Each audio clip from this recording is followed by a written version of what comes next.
Okay. Hi, everyone. Welcome back to our conversation. Maggie and I decided to continue our conversation. If you listened in to the last podcast YouTube video, we chatted for, I think, over 4 hours. Yes. And we still had more to say. And we actually had a follow-up conversation that I think was also almost 4 hours. Is Yes. that It the was a call? really long one for Yeah. sure. So we figured we might keep talking. And I have a feeling we could talk, yeah, probably for many, many more 4-hour conversations. We were just chatting for like 30 minutes and we're like, oh wait, we haven't recorded yet. So just wanted to invite everybody in. Actually, that we were just chatting about like engaging online and what it's been like and just exploring stuff. And something that came to my mind was I don't think I ever in the last video like invited folks in to like connect or like chat in the comments. And I always want to do that because I really love hearing what other people's insights and reflections are. So if anyone wants to just like, even if there's just something today that has nothing to do with our conversation or something that you're just like feeling something you want to share, or there's something in our conversation that like lights you up or makes you feel like, no, that's not how it is for me at all, or whatever it is, just like drop it in because I'm so curious what people are feeling and thinking. And we were just chatting about like folks that we really like to look at on the online space. And I think one of the things, the qualities that I love is like when people get really engaged in the Yeah. comments and feel like it's like a mutual conversation because that's Yeah. something in my podcast I like to say is even though it feels like maybe it's like Maggie and me in conversation, we're like all in conversation, right? Because there's someone like we're all participating Hmm. like kind of outside of time and space in this cool way that we can like record this, but yet someone's listening to this very thing I'm saying now Hmm. later in time. So I just love how there's like this way in which like we're all kind of connecting in and things are landing for everyone in different times and different places. So Yeah. uh, I yeah. think there's a, I think we talked about it a little bit in our last conversation that we recorded that I was telling you how I benefited from spending time within a group setting for a while.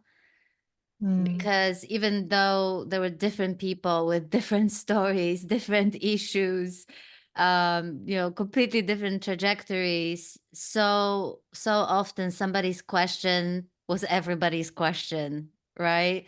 Or there was or someone's story had something in it that we all could connect to, so and so that's why it was so incredibly valuable.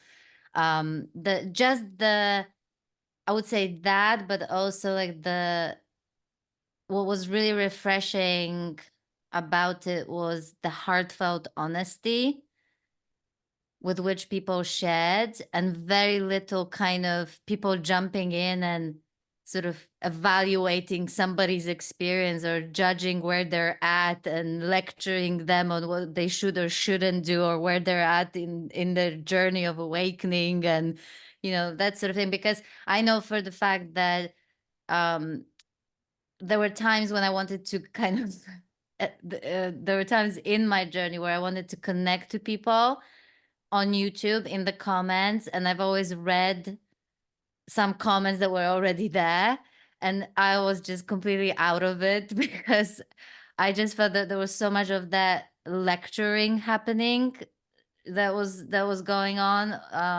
that maybe someone is comfortable with that, it doesn't bother me, but that bothered me at the time, and it stopped me from actually sharing or saying what I wanted to say, because I didn't want anyone come and tell me how I should feel or where I'm at. I just wanted to just say something that was on my mind at the time, or something that I was struggling with.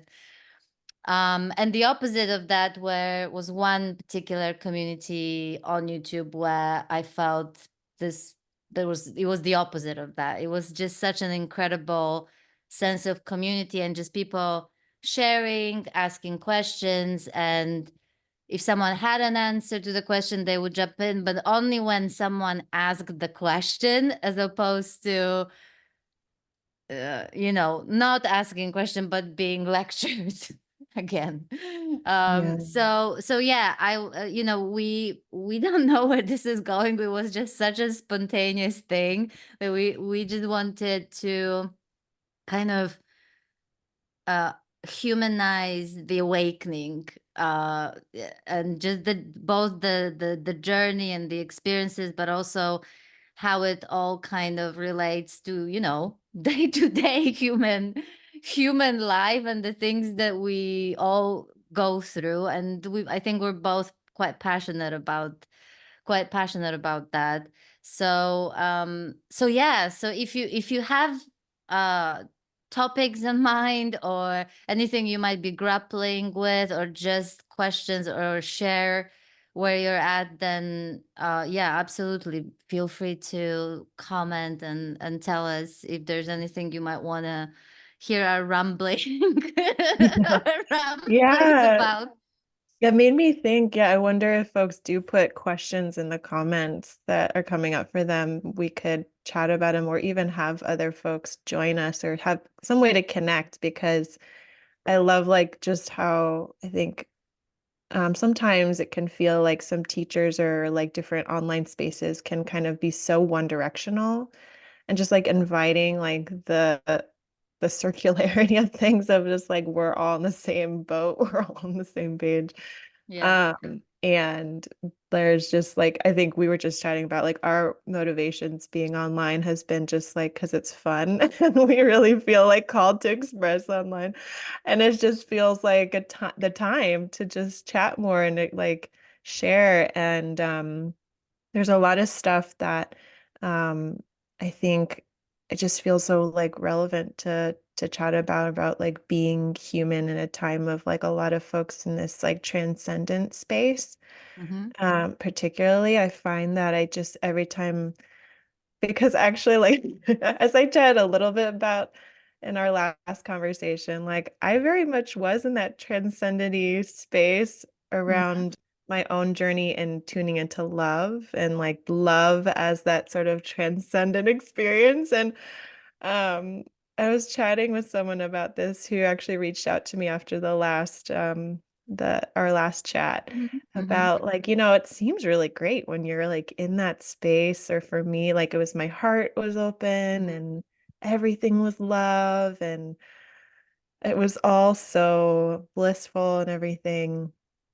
And even towards like the point where I was going into like that voidy period too, like I could feel a lot of my sense of tuning into the body kind of was like dropping away. Like I could feel, um, I didn't mention this, but I had points where I felt like I didn't need to eat anymore. Like I had no cravings anymore. Like I literally didn't feel like my body needed food anymore. And that lasted for like a handful of months where I was just like, no, I think legit, I don't need food anymore. And I could have followed through with that, and just like not eaten. And actually, I did kind of just eat like very minimal food for a Mm-hmm. while. But it wasn't until like the full like coming in back into community and kind of integrating everything a bit more that I was kind of faced with, wait a second, I've been neglecting things about my body, about my emotions, while all this kind of seemingly like transcendent things are happening at the same time. And I Mm-hmm. think that's something where it can seem like on one level, you don't have these needs anymore. You don't have these emotions anymore. You don't need to feed like yourself anymore. Because it really does feel like that. But at Mm-hmm. the same time, there's another level of the body and of self that is being neglected or left behind in that process. And if you're like put in a position where all of a sudden you're tuned into it, like for me, I felt like coming back into community and relationship with people, it became really clear, like, oh shoot, I haven't been taking care of this body. I need to eat more of like Mhm. of all the foods that I need to nourish myself. Um, and my emotional body, there's still stuff I need to look at. There's stuff that I need to confront in relationships. All that becomes more clear, like coming back into community. But without being in community, I could see like how I could continue to neglect those things. So Yes. there's something too about like, I guess also holding this sense of being in a circular sense of community with each other that, like we talked about last time, holding each other accountable in conversation, mirroring each other, showing each other where there are things that we're not seeing is Mhm. so useful, like continuously to be able to like continue to uncover all the aspects of ourselves that may need our attention, you know? Yeah. Yeah. I think that what I love so much about this journey of awakening is how different it is for people. You know what I mean? Yeah. It's honestly like I've met people who had hardly very intense kind of experiences, for example. So there was not, I'm not saying that there was no intensity, but I'm saying that it wasn't intense so much that it impacted, for example, their kind of daily lives in any kind of serious way. And then there are people whose lives were very impacted to the point of being completely completely disrupted, and we're talking total mess. You know what I mean?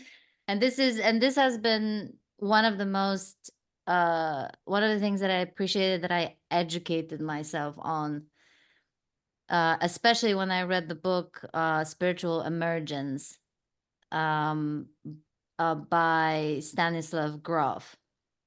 And it completely shocked me, I have to say, because I didn't realize the impact that this journey of awakenings can have on people's psychology, mental health, their physical body, and I mean, to the point that some people, it's really hard to tell whether someone is having a mental health issue, which is diagnosable and, you know, has to be addressed, or whether this is actually just part of the spiritual awakening and that's how it manifests itself. So, no self disassociation, it's like it's fascinating. And so I'm so grateful for people like Daniel Ingram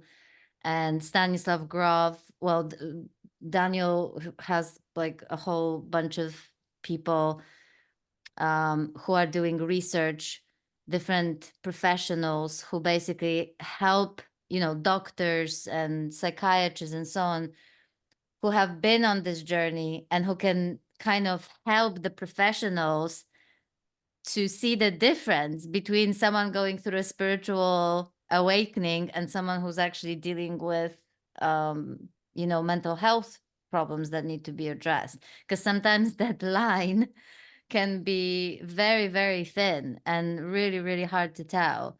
So I don't know where I'm going with this, but I suppose what I'm trying to say is that the degree to which people's lives are affected by awakening is really, it varies. It so varies. In my case, I think what's been kind of helpful was one that before the unity consciousness, the heart opening and all of that happened, I was literally allergic to anything spiritual or transcendent. I didn't want to hear, I didn't care about expanded states of consciousness or reaching anything. I was the opposite. I was so sick of hearing about this is all just an illusion when I was like deeply in my human suffering. And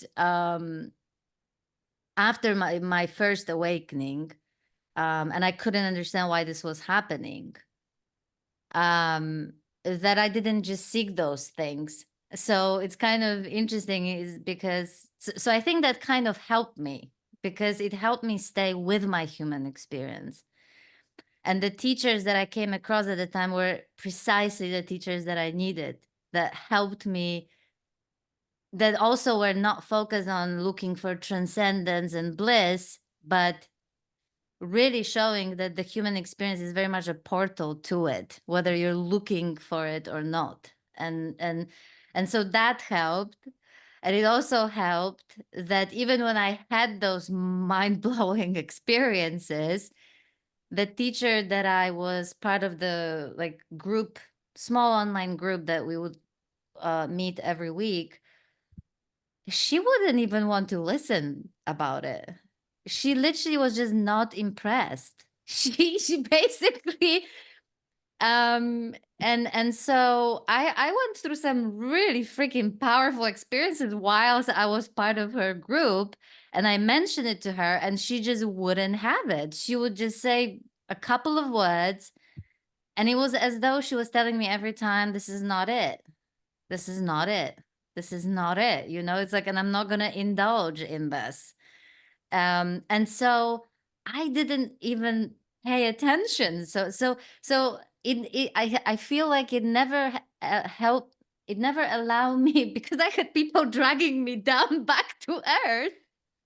You know, I think it never allowed me to stay long enough in those spaces because she kept on saying, whatever passes is not it. As wonderful as it is, boundless, and blissful and whatever, this is not it. And and that's how she was kind of dragging me down to earth. So I never actually stayed in any of those states long enough for them to really kind of affect me. Yeah, I love that. I love that. Like the dragging down to earth. It's like I get a really good image of that. Yeah.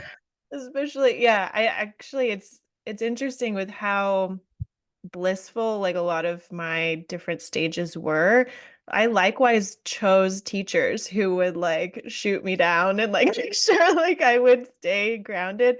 And I was very like determined to, like I said, like merge the material and this, like the spiritual is very new to me too. Like I didn't, kind of similar to you, like I came from a very like practical, pragmatic like background, and I wasn't coming from growing up in spirituality or any kind of thing like that. So it wasn't my context to be like, all right, let's like lose myself in spirit and that's okay. I just like, no, I don't know why I'm doing this. Like I don't know why I'm following this path. But something's calling me out of this very pragmatic situation, and it's requiring that I go into this stuff that I almost don't want to do, like because I remember um when I first kind of jumped off like one of my cliffs that into like the unknown, into this stuff. The My motivation initially was I just want to feel an integrity, like as a human. Like I just want to feel an integrity. And not so that I can claim like that I'm enlightened or awakened. I never had those motivations. It was always just like I just want to feel okay, like as a human Yes. being. Like Yeah. I want to feel like when I say I'm serving my community, I'm actually serving my community. I want that to feel true. I want to feel like I'm saying that without it feeling like there's something in between me and that, or like I'm hiding something because I feel like I need to like go around like as a little Robin Hood trying to like secretly save my community. Like it felt like there were things that just weren't aligned on the same page that are working together. And I think that so much of it too is just like it's very, that's why I just feel it's actually very, in the end, practical or like very ordinary to, at the end of the day, like just kind of have different aspects of yourself like see each other and kind of come into more of a harmony with each other. And that doesn't have to be so woo-woo or like pie in the Not at all. sky. Yeah. Yeah. But there's the reality of like you do get into these states Mm-hmm. that like launch you into like these bliss states Mm-hmm. that can be addicting even, especially I think every single person on this earth has some kind of addiction. If you have any kind of trauma, there's something that you turn to Yeah. in order to soothe yourself. And it could be all sorts of things like, and you have to just know yourself well enough to know which one's yours Yeah. or which ones. And bliss states are a great addiction, if you're on a spiritual path and still suffering, to like stay in those modes. And so I feel like my teachers would always kind of try to like pop my bubble or like bring me to earth. Um, Especially in the times when it felt like, oh, I made it. I did it. Like, and then I'd get a little bit of feedback that was like, maybe not just Maybe yet. not. Yeah. Yeah. I'm gonna be like, damn it. Like, Boy, uh, aren't you grateful for these people? yeah. Aren't you Uh, grateful? So grateful. And because I knew they were right. Because that's the thing is there was something in the back that was still, because even if you're kind of leading with like, it feels so good, I'm in a totally different place, Yeah. things have changed a lot, you're like in that place. But there's still some like nagging voice in the back that's like, this isn't it. It's Mm-hmm. not like you got to keep going. Whatever this is, like you got to keep going. And I felt that this just sort of like quiet voice or sense, you could say, of you have to keep going deeper, go deeper, go deeper. And like if I really wanted to feel like I'm going for integrity, like I can't stop now and pretend like this is all good, And I think that's something like both like the motivation, like the longing to want to be in those states or to be feeling good is a good thing. It's a great Yep. motivation to like be able to have that longing. And I feel like so much of the journey like was because of that longing. But Yeah. then at the same time, there like, at least for me, it felt like it had to be balanced out with this pragmatism of like, we have to also look and like really see like what's actually going on here to be able to kind of like analyze it a bit and like see like, not every time that you feel really good doesn't mean that like everything's sorted, you know? Yep. Yeah. Yeah. And I can Yeah. see how, this is why I'm grateful that I never got to stay in those states. Um, or there was not even an attempt to try to stay in those states. So, quite honestly, I didn't even have time to like connect the dots and realize what was actually happening. It was months after I've been through the emptiness and the nothingness and all sorts of other things that, with the knowledge that I gained along the way from some people and from books and things, that only then I connected the dots and was like, oh, so that's called unity consciousness. Oh, so that's what they call Hmm. like the end of separation. Oh, that's what it is. Oh, okay, right. Oh, that's what Adia was talking about when he got up and like the toilet was this and everything was this. Like the pot in the kitchen was this, and he just walked around and like, and I remember that. But like even in this experience, I will never, I had something, even I think even Angela said that like that bit of a story sounds very much like Adia's, when I was like looking at the, you know, the cloth and like the window spray, and I was just like, how this is even possible, you know, that this is even real, and what sort of contraction of energy must have come together to make that spray look so solid, you know. I was just like, you know, um and then sitting and like, oh my god, there's nobody here, you know what I mean, and like saying this to my partner. And again, even he was that teacher who would bring me down, because like he's a very wise, articulate person, okay, and I'm telling him there's nobody here, and I don't know, like, but like I'm really disoriented, but I don't know who's disoriented, you know. It's like trying to explain it to him, and he's like, wow, cool. That's what that was, and that in of itself was like, that brought me like down, quote unquote. Like there was no talking about it. There was the teacher that I was meeting within the group setting wouldn't talk to me about it, completely ignored it. He was like, wow, cool, and moved on. I had nobody to talk about it. I was like, okay, it's been basically the, you know, as soon as the disorientation kind of dissipated, I was back to just like, I just moved on. You know what I mean? There was no, wow, wow, what happened to me and how special and which kind of state is this on the scale of the progression, or like whatever. Like I never thought in those terms. I only kind of, you know, thought about it later. And it was only when I started like um thinking about resistance, and like you said, about all the ways we try to numb ourselves, make ourselves feel better, you know. And it was kind of funny, because on the one hand you think, okay, you know, the Ben and Jerry's, the Netflix, the glass of wine, the whatever, you know, could be that for us, binging on books, binging on God knows what, right? And then it gets subtler and subtler. But then I thought, wow, I could see it, how literally spirituality generally just provides so many escape routes Yeah.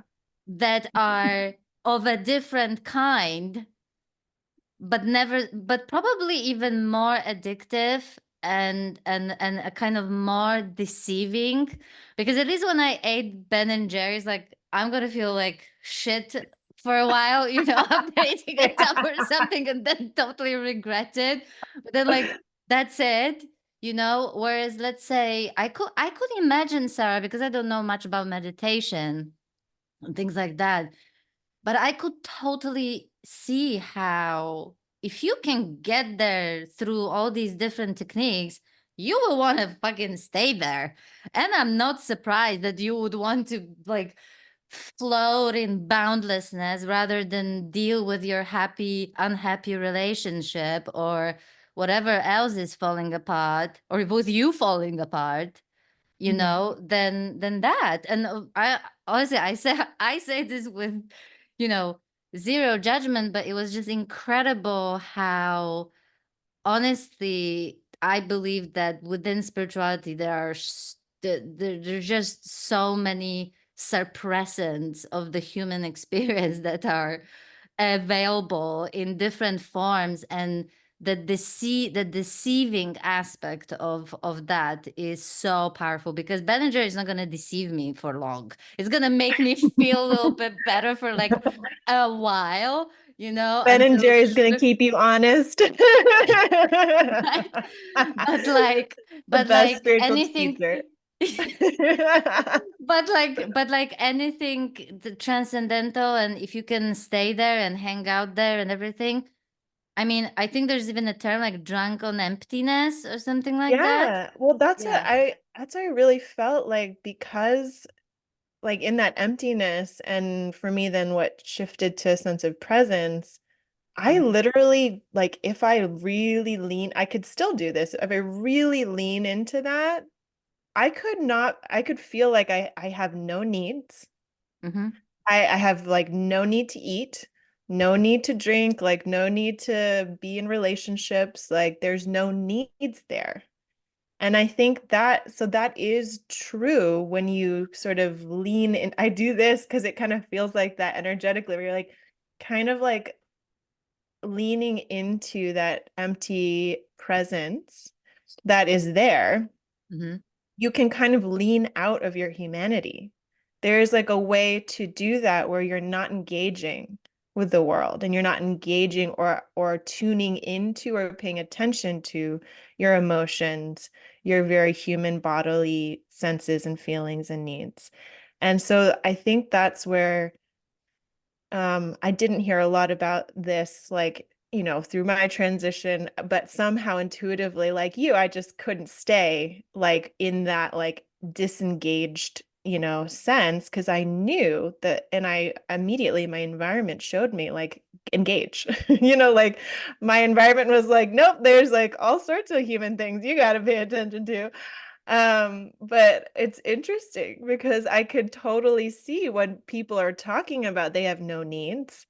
Yeah, I've experienced that too. And I could lean into that. And if I wanted to, or you could just kind of stay there Yep. and kind of, and actually have a friend who went through like the no self and had a similar like not needing to eat feeling like for a Mhm. while and didn't nourish their body for a while. And they actually had to go to the hospital at a certain point Wow. because they were so malnourished and had all these things. So that's where it's like you may feel like you don't have needs, but they are there. They're actually there. It's just, like they aren't being attended to. Yeah. It's whether or not you're acknowledging the wholeness of like the whole human being. I guess Yeah. like people sometimes say there's the being and the human aspects of the human being, like Yeah. there's like the sense of nothingness or the beingness, and then Mhm. there's like the like I got to eat, a meal today or whatever the thing is that feeds and nourishes this body. Yeah. And that, ignoring one or the other, we get, we are neglecting an aspect of ourselves. Like there are different aspects of Right. this greater sense of a Right. human being. And I think that's what for me, that's what not being able to just like ignore or neglect the humanness has shown me is like, oh, I was just, this metaphor came to me this morning about like, it's like as if we're a part of, I think if there are other folks who have talked about this too, about being a part of like the larger body, of like, say Mhm. you're like, we're all like a finger on a hand. And before awakening, we're just identified as the finger, right? We're just like, I'm this finger, and I have this like sort of singular idea of like who I am, and it feels like I'm separate and I'm disconnected, Yeah. and you don't feel like you're connected to the rest of the hand. Like you're not really have a sense of that greater being, that greater connectedness, and that sense of like things being a part of this Yeah. non-separate whole. But so like it doesn't mean when you connect back to the hand that you're like, I'm the palm now. Like, it's like, actually, no, I'm still the finger.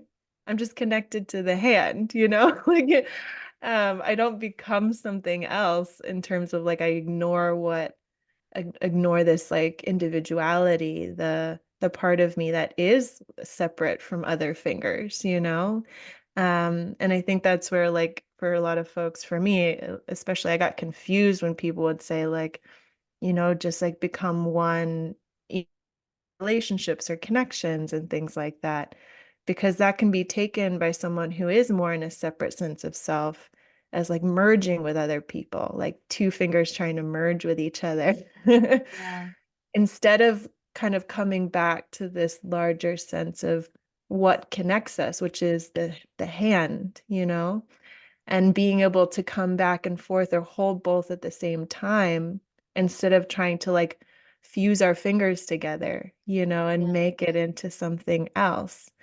Because they could very easily over empathize or over merge into relationships and Mm. feel like you're one, and that's often, at least for me, like I think going into relationships, trying to feel that oneness, trying to like be with another person and Mm. feel that sense of love or connection in that way was never going to get me into that like greater sense of connection. But Yeah. it is one way to sort of get a temporary sense of like, oh, we're connected.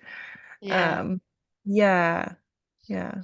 I think what I find quite interesting, again, is how the spectrum, of the intensity of each kind of stage, that we're in. Because I mean, even what you just said, like with some people have such massive hard openings that it's it's almost, I mean, it can go as far as a sort of like messianic complex and wanting to save the world and loving everything, and it's like zero boundaries, like say things like I love you, to like a stranger on the street. Like, I mean, there's some crazy also like sexual energy that is completely out, like no filters, that can be extremely disruptive to a person, but also the people in vicinity of this person. I've only once experienced someone who was in a really powerful stage like that, and only through an email, not like the being physically. And wow. And the only reason why I recognized this was because I read about it. I literally, just a while before, I read about this stuff happening for real. So I was like, wow, that's like beyond intense. You know what I mean? It's like, and I'm not surprised that if you end up with like this, like I know that this can be a kind of extreme version of heart opening, and feeling that love that just manifests this way. But like, I'm not surprised if you ended up like with the psychiatrist, that they would like give you some kind of diagnosis for this because of how extreme this is. I don't know if it can get dangerous, like if it can get out of hand completely, and I don't think so, because there's like such a sense of love. But then again, I'm not an expert on this, but sexuality on steroids, big time.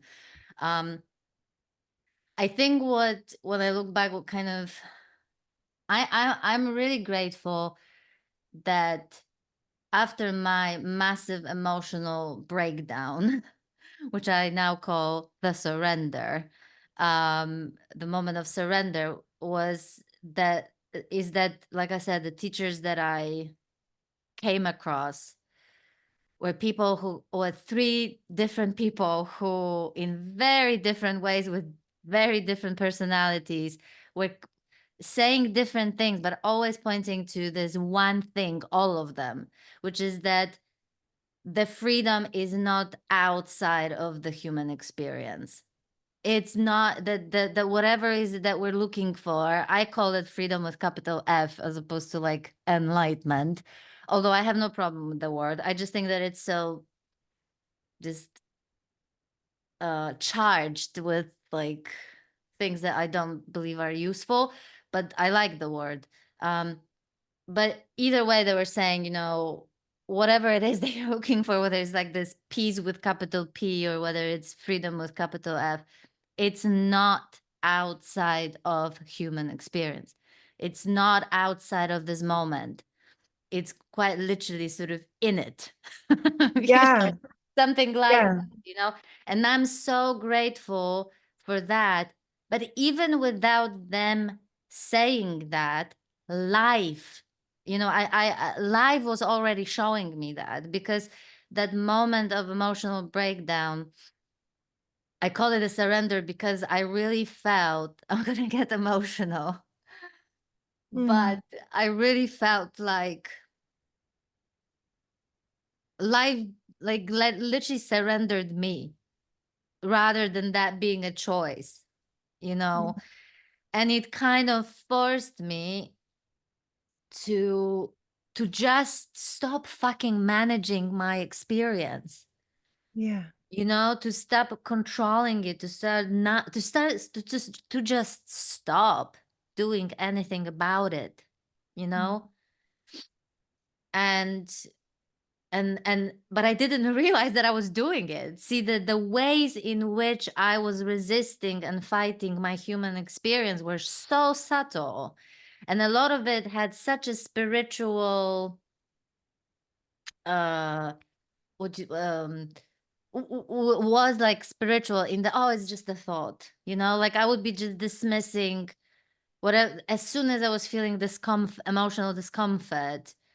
I would dismiss, oh, it's just a thought, it's not even real. It's just a story, whatever. And I'm not even saying that is not true, but it became a reason to invalidate what was real in the moment. And what was real in the moment was maybe rage, or maybe it was, sadness, or maybe it was whatever it was, So it was about being with the reality of the moment, whatever that reality of the moment was, without trying to spiritualize it to or spiritualize it away, as someone said, or just not even trying to feel better, just feeling whatever was going on, fully. And so to me, this was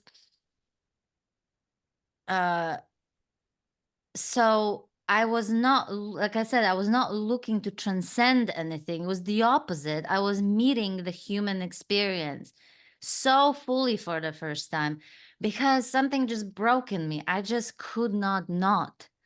And boy, was I shocked, to realize that this was this very human experience was quite literally the portal, the gateway to see beyond, to see whatever it is that we're looking for, not the opposite.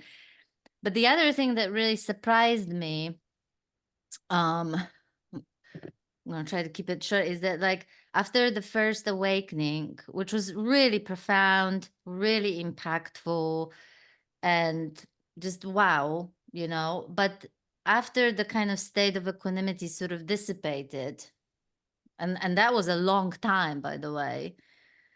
I then went in, I was just like cut from my body. I was just uh I was becoming a robot, Sarah. I was not even myself anymore, like my usual self. I don't even know who I was, because I was just cut off. I was unpleasant. I was looking down on people. Literally, like, if you shared with me something emotional, I'll be like rolling my eyes and trying not to show it. It's like, oh my God, how lost is she in her story, right? While I myself was totally like suffering, but I was just fighting it all the time.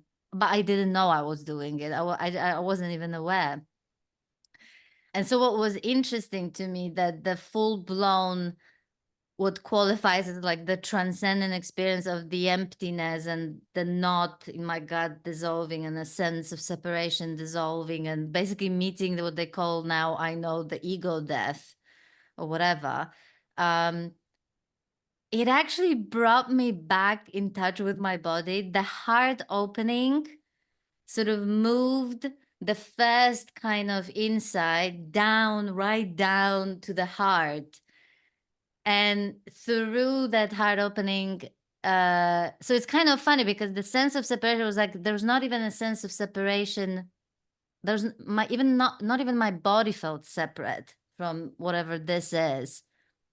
And yet, I was kind of like back in my body. Like, I was, for the first time, like, it was the most exquisite, unbelievable.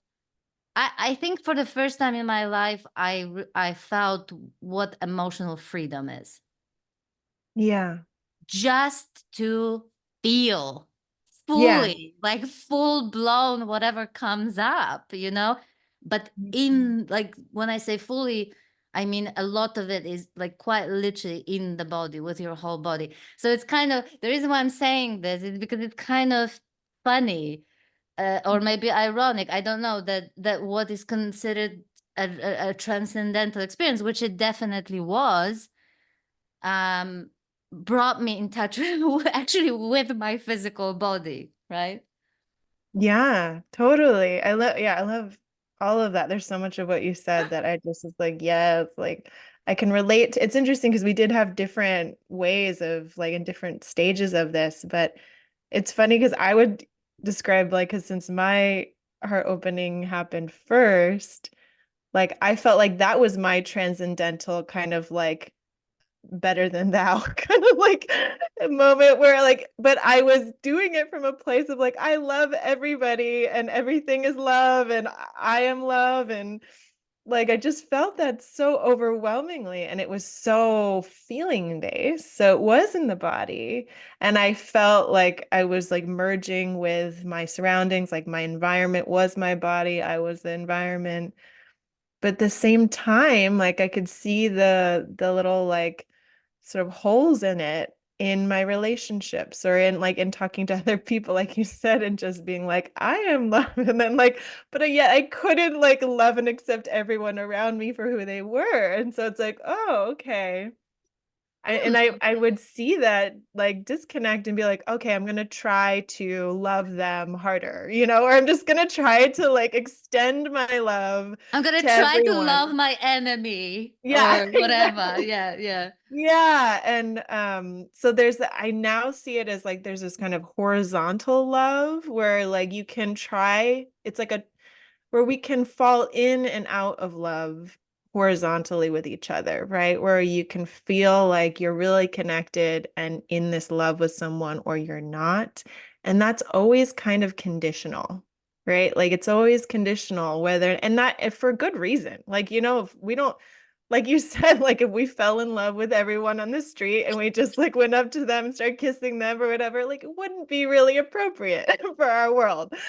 But that actually reminded me that that is exactly what happened to Byron Katie, Byron Katie. Mm-hmm, mm-hmm. And they called her like what was it, like the glow lady or something? Because she was like always kind of lit up and like radiant and then just hugging and kissing everyone on the streets.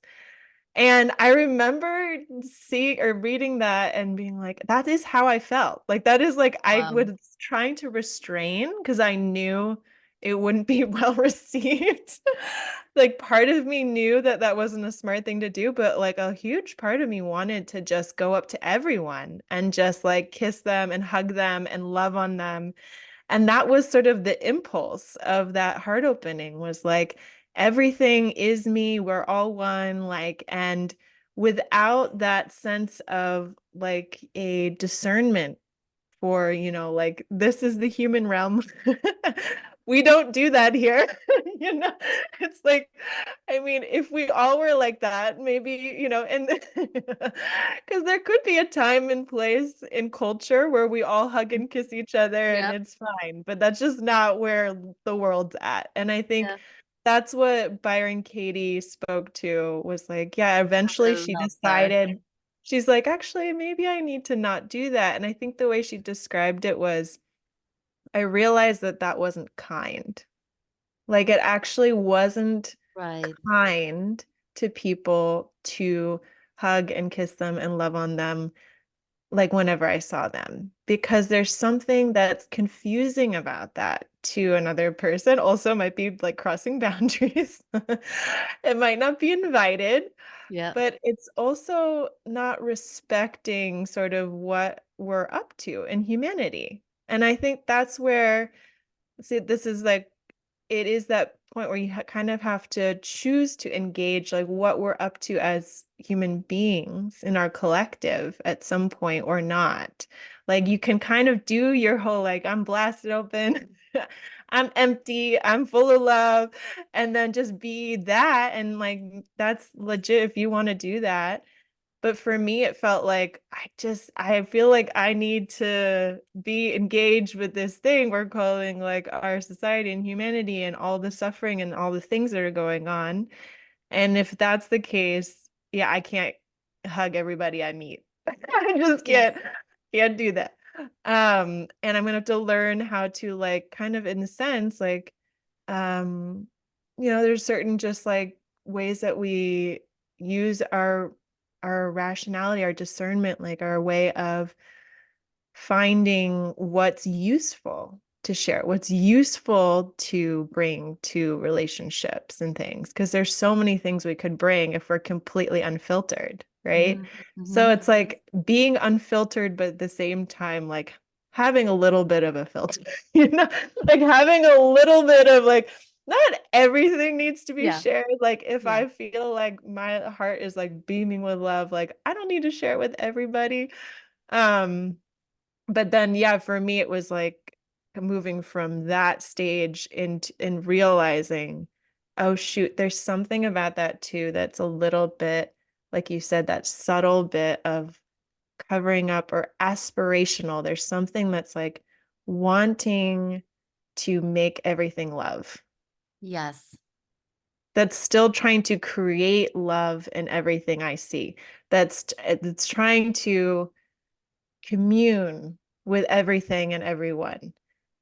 And so just that word trying, like Yeah. trying to commune, is the difference between just being in communion, just being that communion versus that little bit of, for me, it was very much that horizontal, like going towards the tree, going towards a person, going towards to try to connect, to try to commune, to feel that sense of unity.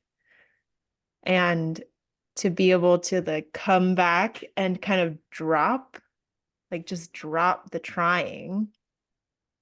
Um, it happened subtly over time, but yeah, like you said, looking back, I mean, I could read all sorts of books and listen to talks and feel like, oh, like they're talking about the same thing that I'm feeling, right? Like Mm-hmm. this awakening thing where we're all one and it's all love, or it's all like, And therefore I arrived. And yeah, right. yeah, Because yeah, yeah, yeah. in a sense, it computed, like, but there was also a bit of feeling like it's not quite what they're saying. Like it's not quite, at least for the folks that we're talking about, no self.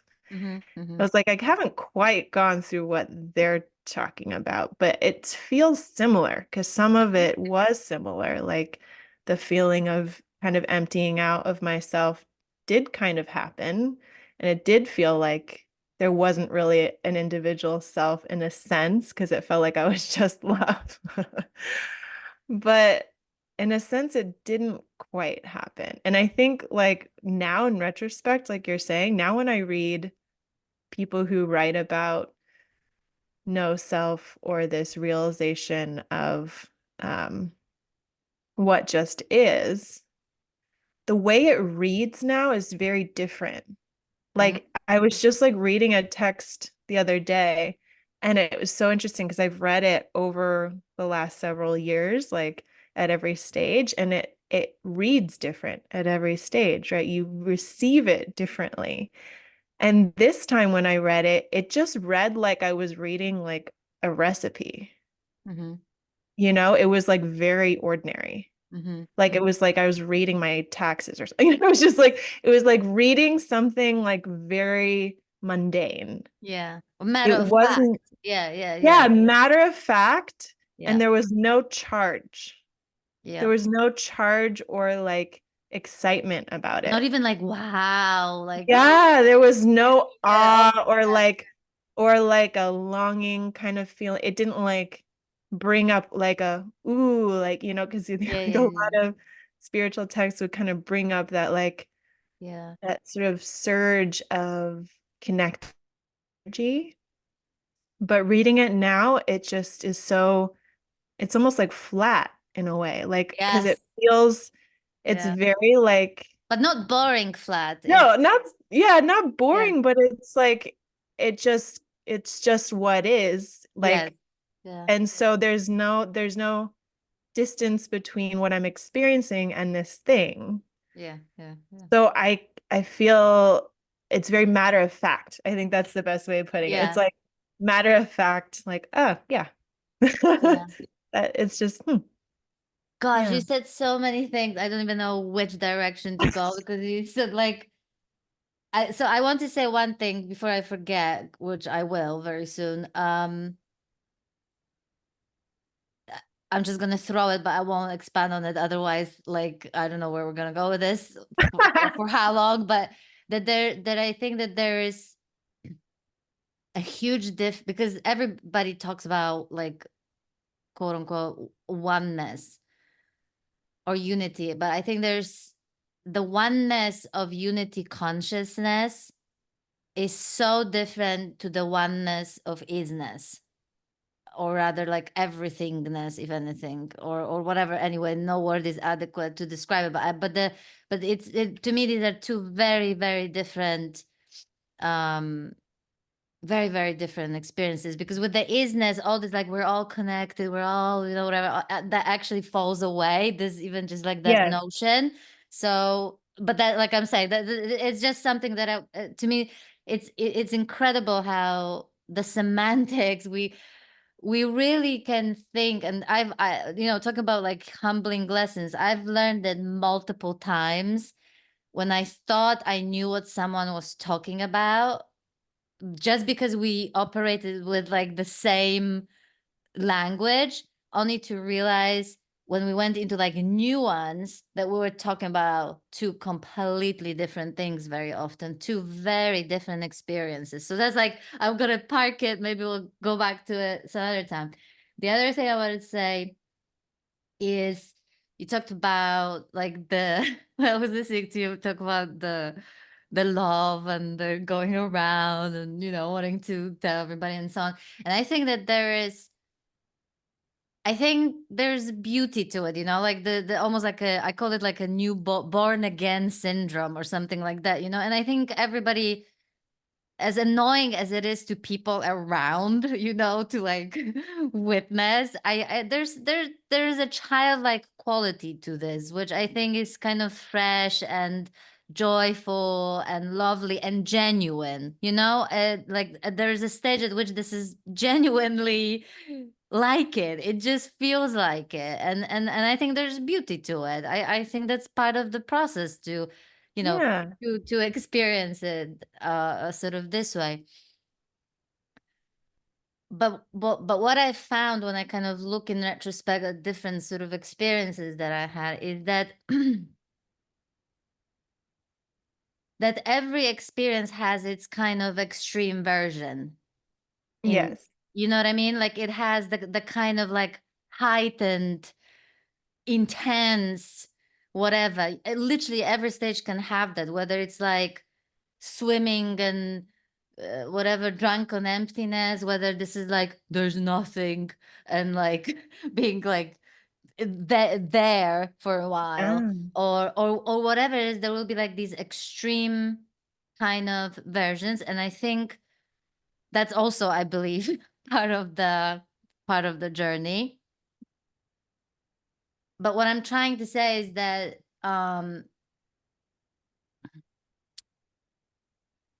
there's something about the ordinariness of isness that makes discernment almost natural default that comes out of it.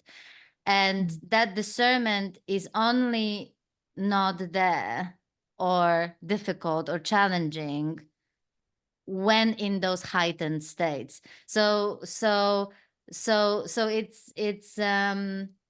that's when it can be an issue, precisely because we're still in like the heightened states of whatever expanded consciousness, whatever you want to call it. And those come and go, and those have uh different intensity and so on and so forth. And I think that that's actually a really kind of useful kind of maybe a rule of a thumb or like whatever, that the quality of the isness is very ordinary. And there's like the I mean, so much so that at least in my experience, like the paradox is dead. So like, you know what I mean? It's like I don't see anything as paradox anymore. So I will sit with someone and they will say, "Oh my God, isn't this trippy that we're like this and like this?" And I'm like, Yeah. it's like I genuinely, not because it's like, of course I know what paradox is, but it's just in my experience that paradox is dead. I don't see, there can be multiple contradictory things, not just two coexisting, and I don't see this as contradiction anymore, you know? So Yes. there is this, and like I said, there is, and I think that's the quality of like I said, the isness, that the discernment and clarity are inherent to this. Clarity, Does for that make sense? sure.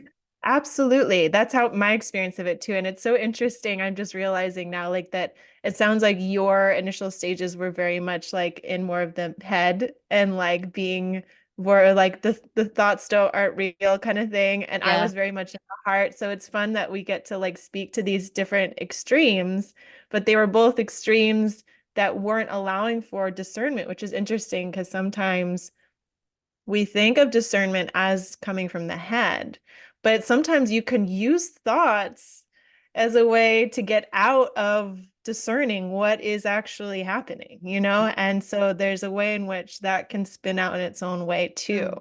Mm, And I mhm, think, again, I do feel like sometimes the feeling path, or if people who are more in like the feeling world, like it's very clear, like there isn't discernment that's being applied. But also with the thought path, like if you're working with thoughts and trying to like dismiss your thoughts, like you said, as you were dismissing the thoughts, you were also dismissing your emotions. So it mm, was like there's a way in which you weren't able to discern, actually, there's an emotion here that needs to be seen.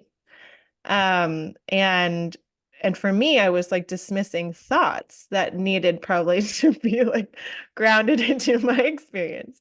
So it's so interesting. Yeah, and I love that because it's like, how do we I really feel this so much of what you're just saying, clarity, this clarity, because things just when I retrospectively look back, I'm like, it was just an increasing clarity in a lot of sense. Like, and at some points, that clarity looked like these extreme states. But as it clarified and clarified, it literally was just like the lens of a camera, like coming into focus. And as it came into focus, it was just like, oh, it's a flower, you know, whatever, like whatever your camera is focusing on, like it's just what it is, yeah. right? It's not That's such a maybe, great metaphor, that, yeah. yeah, I guess like as the camera's focusing, maybe when it's more in a blurry state, you're like, ah, it's like a supernova because like you don't see it clearly. You're like, it must be something wildly amazing and out of this world. And it is, in a sense, like the experience of it feels that way. But Yeah. as you continue clarifying and clarifying, you're like, oh, like the coffee cup is still a coffee cup. And like, and at the same time, like there is that way in which, I was just looking at a yin yang symbol recently, and I hadn't really contemplated it recently, Mhm. but I was like, oh, that is actually a really powerful symbol for what this is in a way that I hadn't seen before this shift, which is, in the coffee cup is this eternity and this like you said, coming into that isness. I was looking at everything being like, I don't know what this is. I don't like all of a sudden the tree, the coffee cup, my food, there was no filter Mm, on this or like the label and concepts of what they were anymore. mhm, So all of a sudden everything was completely fresh and it felt like was like the whole universe was in my cup and that like in the tree or in everything. So it's like there's this feeling of that eternity that the yeah, like if you'd say maybe in the yin yang symbol, it's like the mystery of the black is in the white, is Mm, in that dot that's in the center of the white of the material world, let's say, is that mystery. So when we look into the cup long enough, we see that. We see that there's actually, like, quite literally that experience. It's not like a nice metaphor that I think I thought it was before. I was like, that sounds cute, but I I didn't have that experience. But yeah, actually having that sense of like, wow, really, like I don't know what this is. This, this is a complete mystery to me. This cup is a mystery to me. yep, Like that there's like infinite potential in this cup.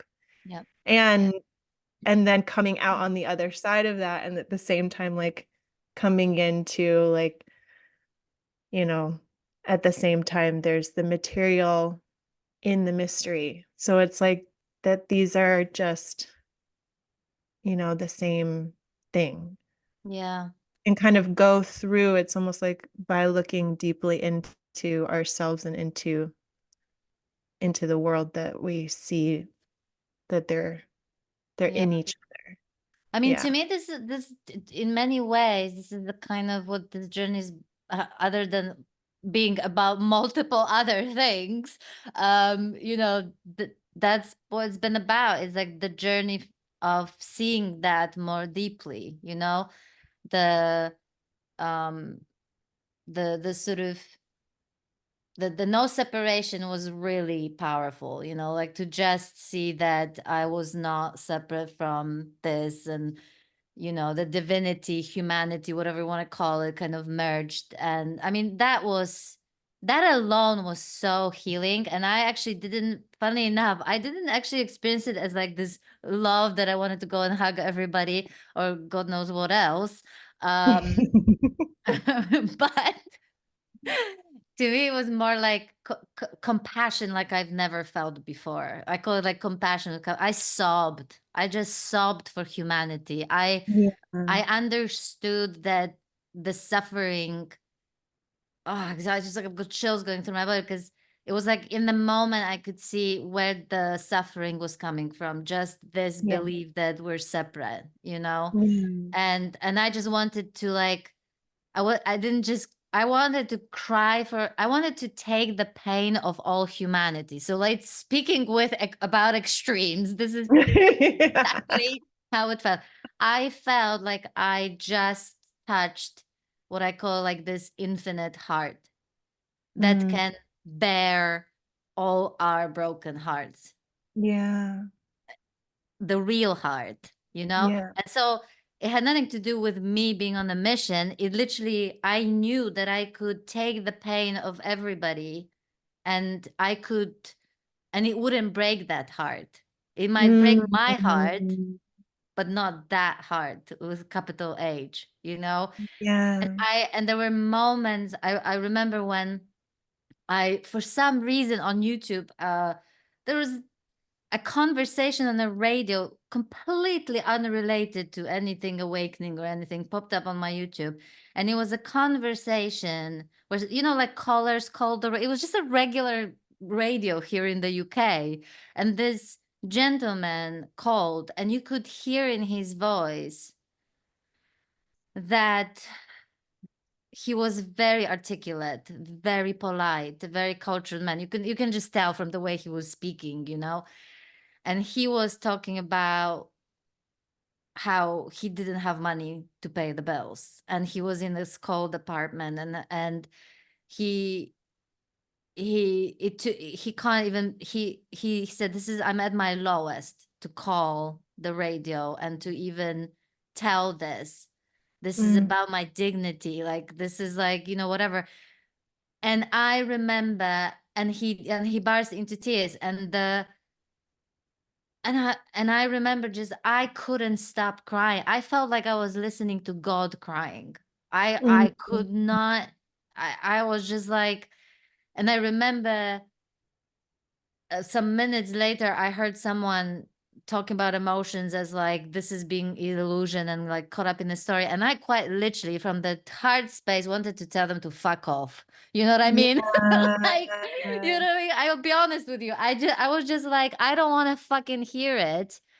You know what I mean? Because to me, there was so much more enlightenment in this man's vulnerability in that moment than in any conversation about enlightenment, and what it is and whether it is an illusion or not illusion or like whatever.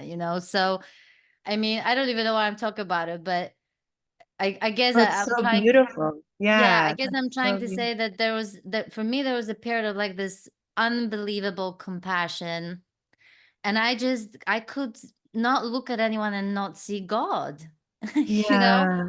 I was like, not some like religious figure. I mean, just like, I don't know. It was everything was just divine. That's one of the, I think, qualities of that heart opening, that you kind of perceive this, and that you've never been and no one's ever been disconnected from that. And Yeah. I just understood the suffering on such a level that I was just I there are times I wanted to like get on my knees and like Mm, just bow to the pain of all humanity. It was overwhelming because I mm, felt like I was bowing to God. You know what I mean? I didn't feel like I was bowing to a person. It was just like that, but in the most kind of free, non-religious, non-nothing kind of way. I can't explain it, but it was really, really overwhelming for a while. yeah. That sense of compassion. But the other thing I wanted to say, you mentioned, I think it's like so important, and I've seen it as well. I'm sure you've seen it way more than I do. How even the most profound insight, a genuine profound insight, can then turn into an identity. Hmm. And then, like you said, oh, so I'm now going to like love harder and, or like, love my enemy. And I think that this is the stage for many people where I don't know why this keeps on coming to my mind. I'm just gonna throw it out there. One of my favorite descriptions of stages of awakening is actually written by Frank Young, who explains it through something that I think is called 9 or 10 fetters or something like that. Yeah, the 10 fetters. Yeah.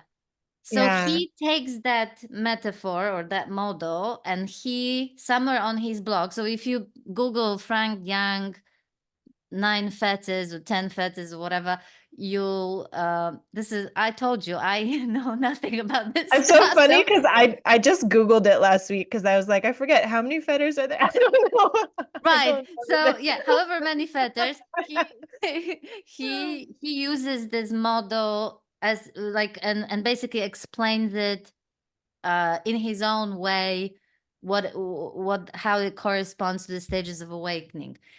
And I think the reason, and to me, it's one of my favorite descriptions, seriously, because it's the most succinct, and it's just sort of like, that's it. Like if I could possibly articulate it, that's how I would articulate it, you know? But I love the nuance that he gets into at that ninth or 10th fetter, whatever, that there is a stage which is called like conceit. And Mm. because it's precisely where we think we arrived, or there is, or it's also when there's like this, now we are on a mission to awaken the world and to ascend and to whatever, and like, and I think that this is how much of, and while there's also a beauty to it, because there can be a genuine impulse to like, I want people to see what I saw. I think that this is like, I remember after my first awakening, I was like, how does no, I want everybody to know they don't have to believe their thoughts. Do you Yeah. know what I mean? Like I was, there Yeah. was a kind of element of being on a mission. But I think that especially after the unity consciousness, I think this can be like on steroids, as where you want to go and save all humanity, and again, there's less intense and more intense kind of versions of it, and so on. And when you're in a kind of a mission, and then it become and then this what is initially kind of genuine can so easily, in such a covert way, turn into like the identity. And now it has absolute, whatever you do has absolutely nothing to do with awakening. It's all about you, because Yeah. you need people to awaken in order for you to be okay, or you need the world to be different and awaken in order for you to be okay. So do you know what I'm talking about, I right? know. Well, yeah, I know exactly what you're talking about. And I'll take it then. yeah, no, and that was just as you were saying that, like yeah, it just really feels like, and this can be tricky because it can be hard to see about yourself because you're like, no, no, no, I Very. don't need other people to, like, because when I was in that love phase, I really felt like I was love and everybody was like, that I saw everyone as love. And so I saw their true nature, and like that, the thing was that there was just like a dissonance sometimes between like what we were seeing, that like I was seeing it and other people weren't seeing it. But so that's like, it's interesting because then you're like, oh, well, then I must help someone understand this, like, or to awaken them to it. Um, but it's almost like, yeah, coming into the isness is like the inverse of that, which is like, actually, I don't need to do anything for anyone or make anyone be anything other than they are. And that is what love is. Not that we don't need to act or like act out, into our communities to do things that are really meaningful and protect people or protect ourselves or whatever that looks like. Because there are very real things that we need to respond to, like we talked about, like discernment, things that need to be, boundaries that need to be held, different like people that like, you need to choose to either collaborate with or not, or whatever it is. But the difference is like I don't need to change anyone to feel like there is that, just that love there, or that isness, whatever you want to call it. It's almost like, yeah, it's the opposite in a sense. Like I don't need to awaken anyone because there's like nothing that needs to be awakened. Yeah. Like because one of the ways that I feel like I keep getting new ways of framing this as like things get clearer and clearer. It's like it continues to get more and more clear for me. And I feel like um there's more language that comes to me as I feel like my clarity keeps the lens keeps clearing and getting focused.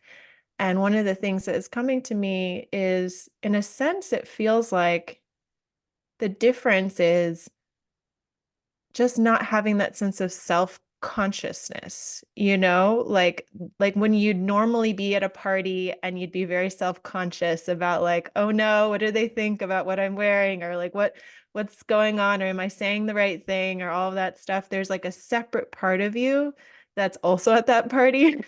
There's the you that's like there and like Yeah. at the party doing the things. And there's another part of you that's sort of watching, judging, like deciding whether or not you're doing the right thing or whatever. And like same with like being with a person, maybe I have this memory coming to me of being with a friend who was in distress. And like, she's just kind of falling apart emotionally.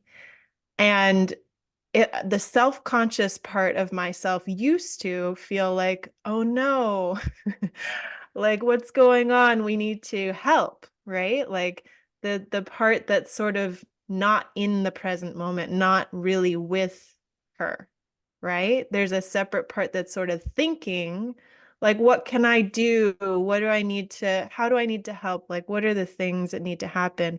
Or even just like if I haven't been with my emotions, Mm-hmm. like a discomfort with Mm-hmm. like, oh no, she's like enraged or she's in grief. Like, I don't know if I can handle this. This is kind of like uncomfortable. And I noticed that yeah, the difference now is like that part of me isn't there Where? unless I call upon, you can still call upon, like I said, a filter to kind of help you figure out like what's the right thing to do in this situation for like how we need to sort something in our very human sense, right? Like, Yeah. uh, and find a way to kind of distinguish things. Mm-hmm. But for like, I noticed I was in a conversation like this recently where a friend was like having all these emotions. And there was another friend in the room who I could feel had a lot of discomfort around those emotions. Mm-hmm. Right. Mm-hmm. And I could feel the difference in our experiences of Yeah. just like feeling like I didn't need to do anything. Like there was nothing to do about this friend's discomfort. Like it was totally okay. Like there's nothing in my body that feels uncomfortable about it. There's nothing I need to do about it. Mm. Um, there's nothing that makes me feel like overwhelmed by it. It's just like we're here. We're just, and I think that is like, in a sense, what I'm saying is kind of the opposite of being with someone and they're not awakened yet, so they're suffering. And so, like, I need to do something to make them awaken so that they Yeah. don't have to suffer anymore or Yeah. something So like I don't have to be uncomfortable with their suffering that. Yeah, ultimately. exactly. Yeah. Like Yeah. the Like, check oh, but the it's for them. breadcrumbs. Yeah. Yeah. Yeah. That is Yeah. hilarious. Yeah. That's No, but so this has been really one of the most extraordinary, humiliating slash humbling parts of the journey, is to really see how the kind of the desire, the drive to like develop these noble traits yeah. that are maybe also spiritual, it are actually is the biggest ego trip, Yeah. ironically, you know. And so um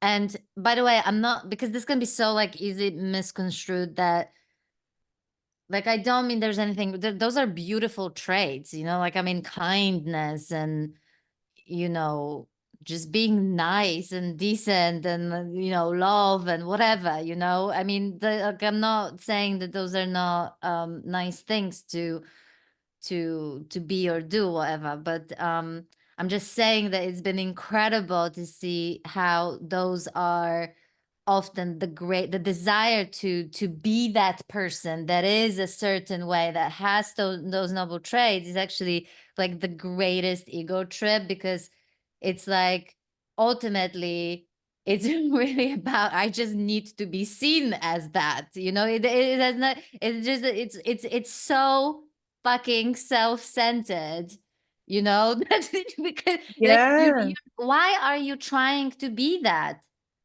Why, you know what I mean? Like, and when I say you, I mean I'm just throwing it up in the Well, air to yeah. myself, to you, to whoever, you know, that like have, do we ever ask ourselves, why do you need to be kind?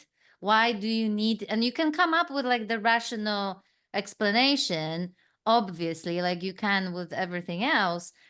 But when you dig deeper, you'll just see it has everything to do with self-image, which is like, you know, you just need people to see you a certain way, so you can feel a certain way as well, whether that is emotionally secure, or whether this is that you just feel so special because you're so noble and righteous and whatever. And it really goes back to that, you know, to that specialness. And like I said, I love that example that you brought of that friend, because I completely understand the discomfort of being with somebody's powerful emotions, because I've done it for years.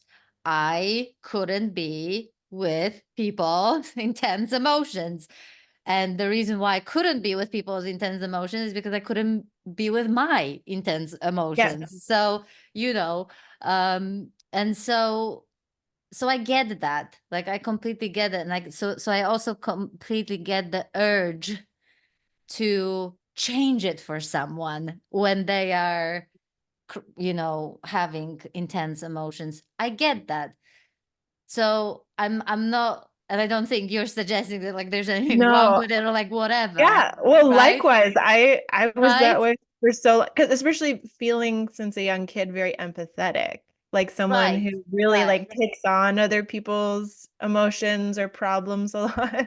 Exactly. Um, totally. That was like most of my life. It was trying to find a way, like, how do I not feel uncomfortable when I'm around people who are feeling a lot? That Yeah. was like huge, huge challenge. Yeah. Yeah, exactly. And so, it's so we're not suggesting it. It's just that it's been so incredible to see how much of this trying to make someone feel different or better has nothing to do with that person, but with me, because I am uncomfortable and I need them to feel different so I can feel good. So I don't have to feel uncomfortable, basically, right?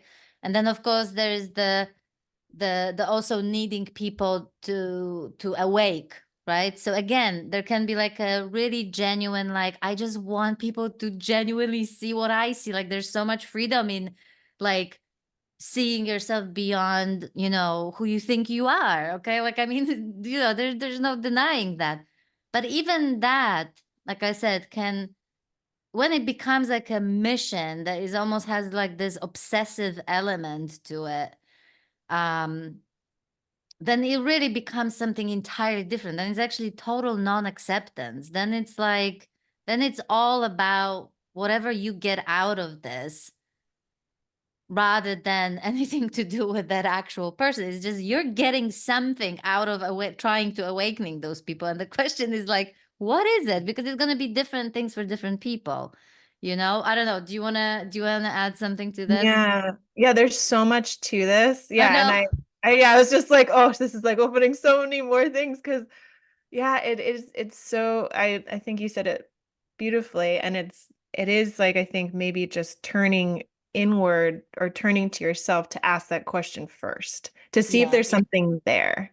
Yeah. Because I know for so long, like I told my story in the last conversation about how I was very outward focused on like trying to fix other people's problems and to try Yeah. to what I would say is like serve my community, to help friends, to like overly help and be overly involved, like literally helping people get into grad school or like, like I doing, can, we don't know each other, so we don't know each other too long, but I can totally see that already. yeah, You would I be know. that And person.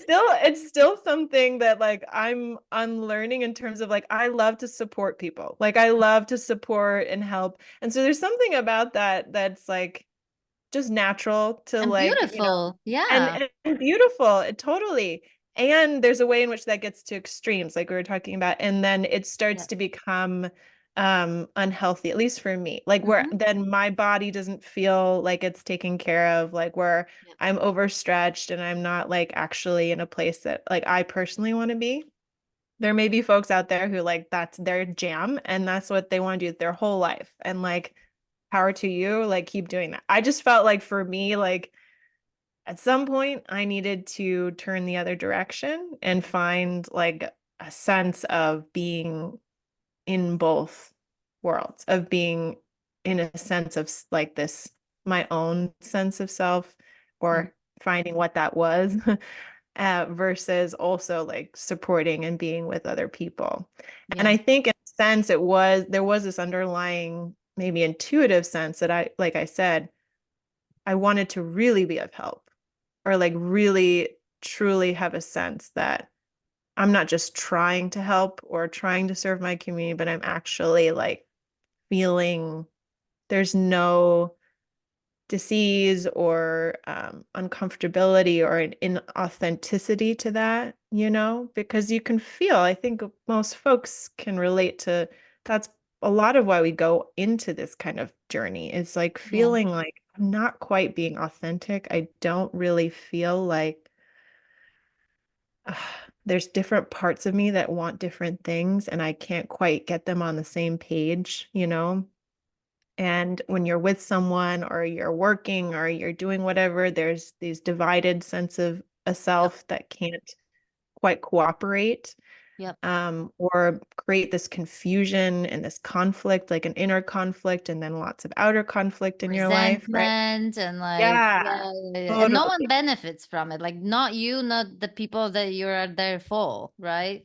Yeah. That like when Yeah. it's coming from that conflicted place.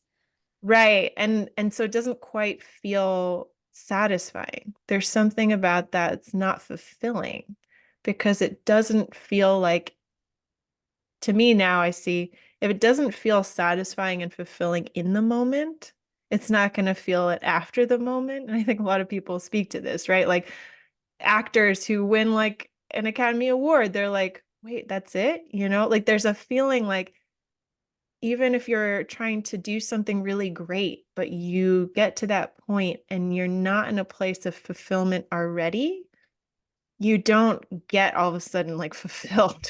Yes. So Yeah. there's like Yeah. this feeling of like, want to feel satisfied. I just want to feel completed or like Mm-hmm. this Mm-hmm. fulfillment.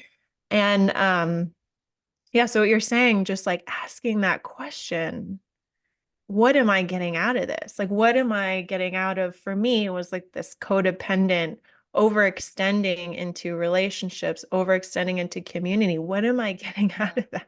What I was getting out of that was not looking at my own shit, right? Like, I didn't have to look at my pain. I didn't have to sit with my emotions. I didn't have to realize that I was half of this equation of like the conflicts in my relationships. I didn't have to yeah, sit in like the shame, the guilt, all those big emotions that are really hard to hold if I kept moving outwardly. If I kept being like, well, I got to volunteer at the urban garden and now I've got to go to the next meeting, and it all is externally validated to the point where I can believe I'm a good person and Yeah, I the can good believe, you person. know? Yeah, yeah, yeah, Yeah. yeah. Yeah. It's the perfect, like you said, just like spirituality, it's the Mhm. perfect hideout, you Yeah. know, like being a good person in the world, being like, for me, a public servant or whatever,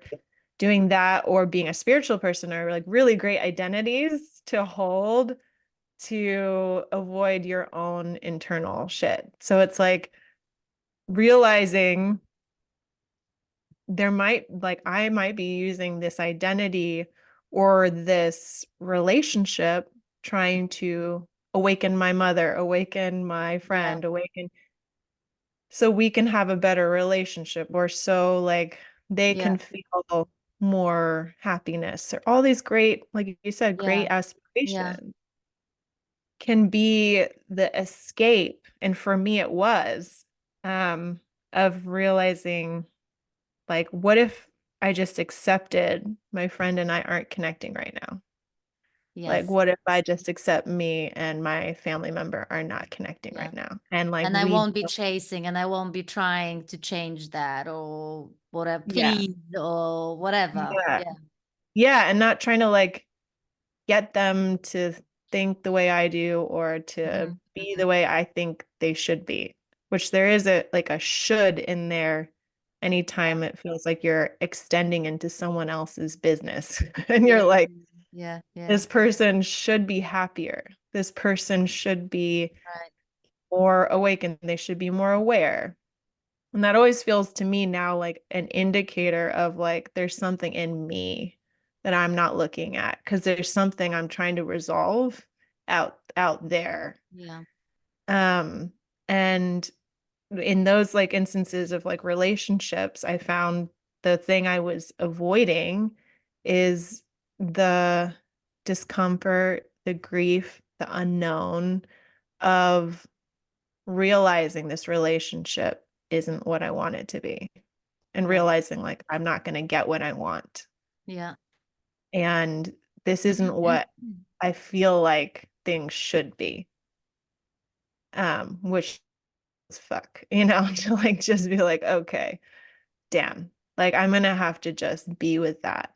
Yeah. And there can be, I think for a lot of us, there's so much grief in the loss of what we Of a thought could fantasy. be. Yep. Yeah, especially Yep. around family. Yep.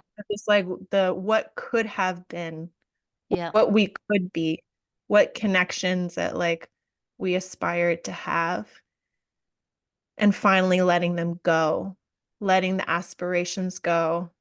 I feel like is so much related to that letting the trying go in the spiritual like journey of not like not trying across the board, like, you still live life, but not trying to make things different than what they are.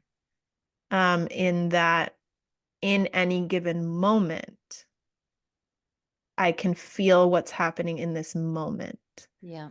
And maybe like that deep grief or rage or anger that I didn't want to feel that's happening in this moment, maybe what I need to do is get support.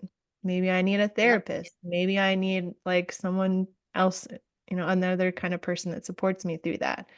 Maybe I need more resources, more um, of a way to like hold that experience. And maybe that's what I'm avoiding is like there's something bigger than what I can hold on my own.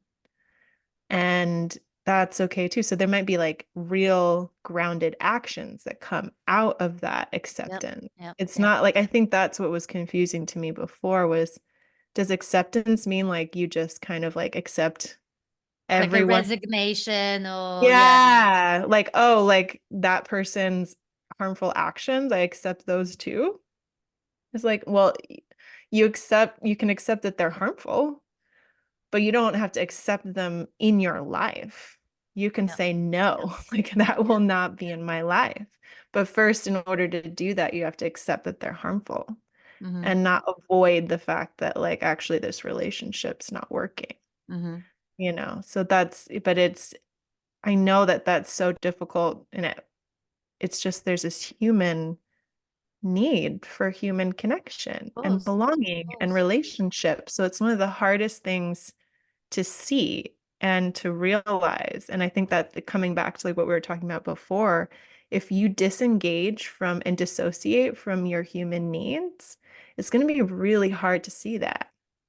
It's going Yeah. to be really hard to Yeah. see that actually like what my motivation is to have a sense of connection, belonging, being seen by another, all that stuff that's very natural and like very real, and we all experience it. And we all have like sideways ways of getting it and like trying Yeah, to yeah, yeah, know yeah. that, It gets more subtle, and Yeah. the ways we sort of. But I mean, I think it's just brilliant what you just said. Like this word "should," like this is actually. So I think it might be useful to just really see that just being aware when you use that word, you know what I mean? It's like you already know that you're not in reality. As soon as you go, it should be like this. I prefer. It shouldn't be happening. I'd rather blah blah blah blah blah, which is very human, very natural thing to do. Then that's like a clue that you're not seeing the situation for what it is. You're seeing it for through the lenses of what you wish or hope it was, and there is really tremendous grief that is part of this journey of, first of all, seeing the fantasy and seeing how we've been holding to the fantasy about whether it's a bond with a parent, the relationship with a sibling, or maybe even a friend or partner. I don't know, but it's like, um there can be a lot of grief to actually, uh like I said, see the reality of the situation for the first time, not through the lenses of what you hope it to be one day, or what you think you can change, or things like that. But the other thing that you said, I can't tell you how often I see this in people's charts. Somehow the people who end up coming for reading, many of them, I call them helpers, in that it's precisely what you literally described the mechanism whereby they uh help a lot of people and give so much of themselves, which, by the way, again, there's a real natural, genuine, beautiful kind of just the quality of their character, of their personality. So it's not like it's fake or anything like that. No, there is the genuine beautiful aspect of it there, but the unhealthy part of it is precisely that. There's like the overdoing, the not, you know, the not saying no when you really want to say no, and then the resentment, and then the expectations, and then not getting enough gratitude from people or not enough recognition, and and all sorts of things. But all of it ultimately, that excess, is has to do with avoidance of.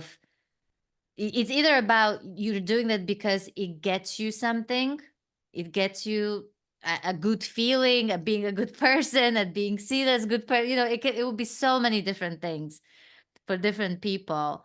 um or it will be, like I said, a way to cover up the pain of maybe the deepest aloneness. So you help as many people because it makes you feel less alone, or you help many people because you otherwise you feel completely worthless, to be frank, and you don't meet that worthlessness that way by being worthy in the eyes of other people. And it's fucking heartbreaking. you know it's heartbreaking, but it's also such a gift to see that for the first time, to even see that this is like playing out, and then hopefully find someone, or possibly alone, because many people can do those things alone, by the way. I mean, I've sat through most intense painful moments of shame and guilt and complete worthlessness and whatever else was on the menu at the time, you know, on my own. And it had to be done on my own. I'm not saying that I didn't have zero support. Like, I mean, there were people that I could share with, but such a huge part of this journey had to be done on my own, to be with those most painful emotions that arise in those moments. So I mean, I can't tell you how that is often the case, and to get to that point, to even see that, to recognize that, and how important it is to I can't underline it enough, that in that inquiry, when we ask ourselves, what do I get out of this, what is this really about, to really be compassionate toward yourself. This is not an exercise of, let me create the list of the things I can beat myself up for even farther or feel bad about or something. It really is just seeing the truth of the situation, as painful as it is, and do that with as much, possibly as much compassion for yourself as possible. Yeah. And yeah, I'm just feeling that it's universal, you know? I think I'd imagine, I don't know this for sure, but that every feeling that we feel is universal, that we all feel deep shame, we all feel deep guilt, Yep. we all feel, um, the deep rage and anger if we allow ourselves, that they're Yep. there. It's all in this body. Yep. And I even feel there's some things that feel so deeply ancestral, like that I don't even know where it came from, right? There's things like around like scarcity or like, like things that like it wasn't even yours per se, Yeah. Yeah. and I think so some of the idea of like us getting over our traumas or just being able to understand them and Mm. fully um come out of into like a pure body. It's like, well, there's been generations and generations and generations of issues, of traumas through our families, through these bodies. And if you do engage the body, you feel that. You really feel the sort of sense of this is not mine. This is something that name and has no memory in this life. There's nothing I can really say to try to think it away or release it. It's like there's something just here that I inherited. Sarah, And we I know have a proof of that without being able to prove it. Yeah. In that, when I first lost my shit in front of my mom and my sister in a spectacular way, that I was like screaming at them. Well, mostly at my sister. There was a moment I think I told you about. I quite literally almost like transcended the situation as though like I wasn't in it.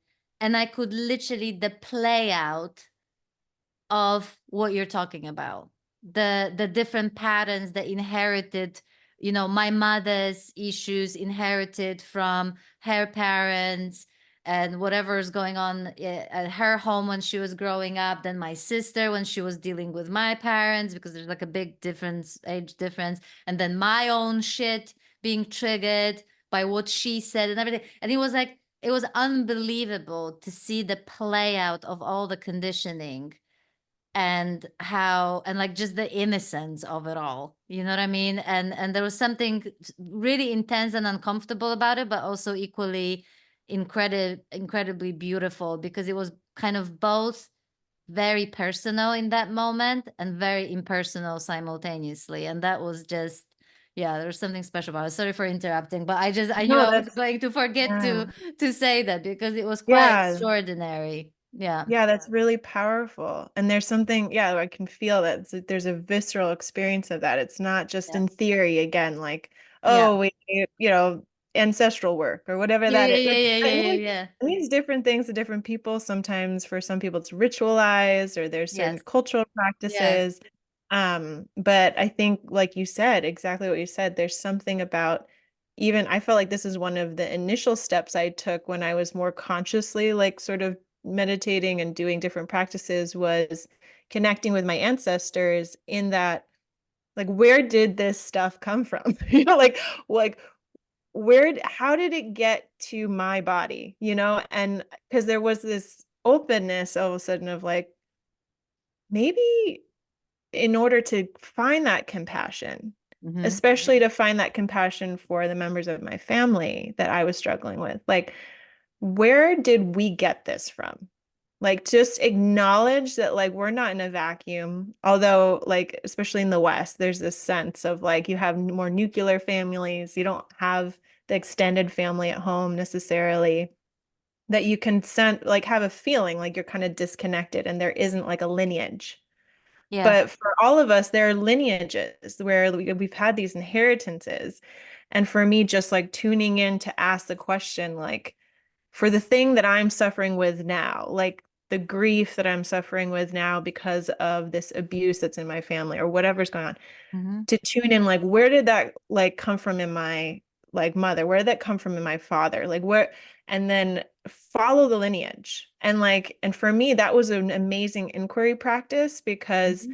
I got such deep insights into how Beautiful. interconnected Yeah. and how, like you said, impersonal all of my suffering was, but also of my parents, how they had inherited. Because when I asked those questions from both sides, they had deep inheritances from their parents. And like when I asked them questions, like to get deeper into the stories of their own childhoods or like their parents' childhoods. I got like I uncovered things that I never expected to uncover. And sometimes we don't have Beautiful. access Yeah. to those conversations, but you can even just intuit or like sense into or like think about what might have happened to my ancestors. Say like you have ancestors or grandparents that lived through World War II and Mhm. had some kind of traumatic experience there. You Yeah. don't have to have known them or talked to them or even talk to someone who knew about them Mm. to imagine how difficult that life must have been. Yeah. So like to even just sense into, wow, like they Just lived. living in fear. Can you imagine living in fear every day because you don't know, like, just that, Yeah. of being in constant state of danger? What that does to your, just even the nervous system, let alone your psychology, everything else, you know? Yeah. Yeah. Yeah. And just like even sensing into and like empathizing with that and thinking like, I felt like in those some of those stages, I would just sit in the morning and I would weep at like with the gratitude of how much pain and suffering my ancestors have been through, and just feeling into that. And just, I felt very connected to them and just feeling like, oh my God, like for Yeah. me to sit here on this fucking meditation cushion, my grandparents went through hell. Like my great grandparents went through hell. Yeah. And the amount of freedom that was stripped just from their basic needs, like their family members that were killed in wars, that had to flee their homes, like all the things that happened in the different generations, the fact that I don't have to flee my home right now, the fact that I can sit here and heal my lineage, like to even say that. Yeah, It's yeah, yeah, such yeah. a fucking privilege. Yeah. And to feel into, like, I have this opportunity right now because of all their suffering. And yet I also have to feel like I'm like stuck in this situation where I need to face all this suffering that is theirs Yeah. as much as it's mine, Yeah. because it carried through. It carried Yeah. through the The generations. coping, the coping mechanisms and everything else. That's just Yeah. unacceptable. Yeah. Yeah. And I've heard this described too. I love this. Sometimes it feels like it's helpful to kind of break our conceptions of what we think suffering is or what trauma is. And I Yeah. found this with I'm forgetting his name now, but there's this trauma teacher that talks about intergenerational trauma. It's almost like Gabor Mate? No? he's similar to Gabor Mate, but is someone else. I can see. That's okay. We'll put it in a note when Yeah, you I'll put it remember. in the Yeah. notes. Okay. Yeah. But I think it was a conversation with Peter Levine, who also does trauma Hmm, stuff. hmm, hmm. But oh, it may have been Peter Levine, actually. I think it was Peter Levine that said this. Okay. And it's as if we're, it's kind of like the whole of humanity is this pond. And when an incident happens, it's like dropping a rock into the pond. And there's these waves, right, that kind of come Ripple. out Yeah. from that ripple out from that event. Hmm, hmm. And it affects like other rocks that have dropped in that pond that also have waves.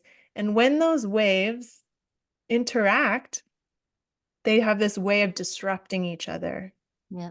right? Like when two waves come into each other, they lose their natural wave that they had. It's almost like if we had an incident happen to us in a vacuum, it might not have that traumatic effect, right? It might not stick in the way that Yeah. it does.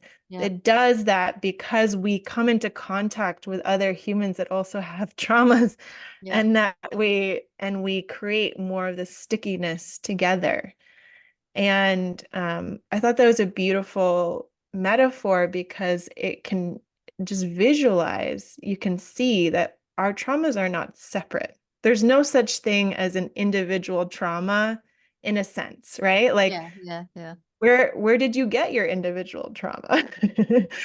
Got it from our parents, or our Yeah. parents' Yeah. parents, Like in or a like, vacuum. Like yeah, just there's one thing no in, yeah, yeah, yeah, yeah. yeah, like it came from somewhere. It came from a whole environment for a lot of us, like growing up in cities. If there's constant trauma all around. So there's all sorts of ways that, like, even just living in a place without any incidents happening to you personally, you can experience secondary traumas and all sorts of things like that, right? So that I feel like that just felt so powerful because you don't have to take it personally, and you can see, oh shoot, like this isn't about me at all, in a sense, right? Like But you have to see it directly, because if it's just sort of theoretical or rational, then it's still great. Like it's yeah, still something.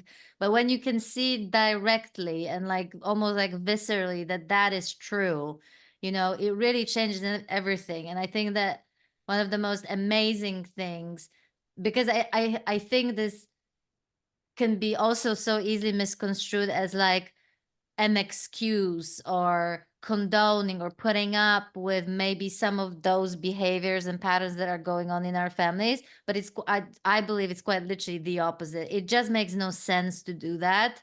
Speaking, going back to the discernment, but there's something in us that really just changes the outlook on that, in that you recognize the personal impact, very much so, because I think it's absolutely not about denying. And so much spirituality can totally take you in the other direction of completely denying the personal impact of an event, or of the behavior of the parents, or like whatever. And it's both. It's Yeah, very it much comes, fully recognizing the impact, yeah. but also seeing the impersonal nature of the whole play out of the whole freaking setup of this, that is so powerful when you can see that. Yeah, totally. And that's the power of like, so in a sense, it is impersonal, Yeah, but in a sense, it's very deeply personal. yeah, And that's where I think with the folks that maybe if you lean too heavy into the emptiness, it can feel just so impersonal. yeah. But if you lean a little bit too much into the humanness, into that one finger, then Yes. you're gonna be like, it's so personal. Imprisoned. And Yeah, it's yeah, imprisoned it's just by like it. I'm Yeah, completely trapped by this, like everyone hates me, the world is against me, like this a very self-centered yeah, just suffering and that we've all been through.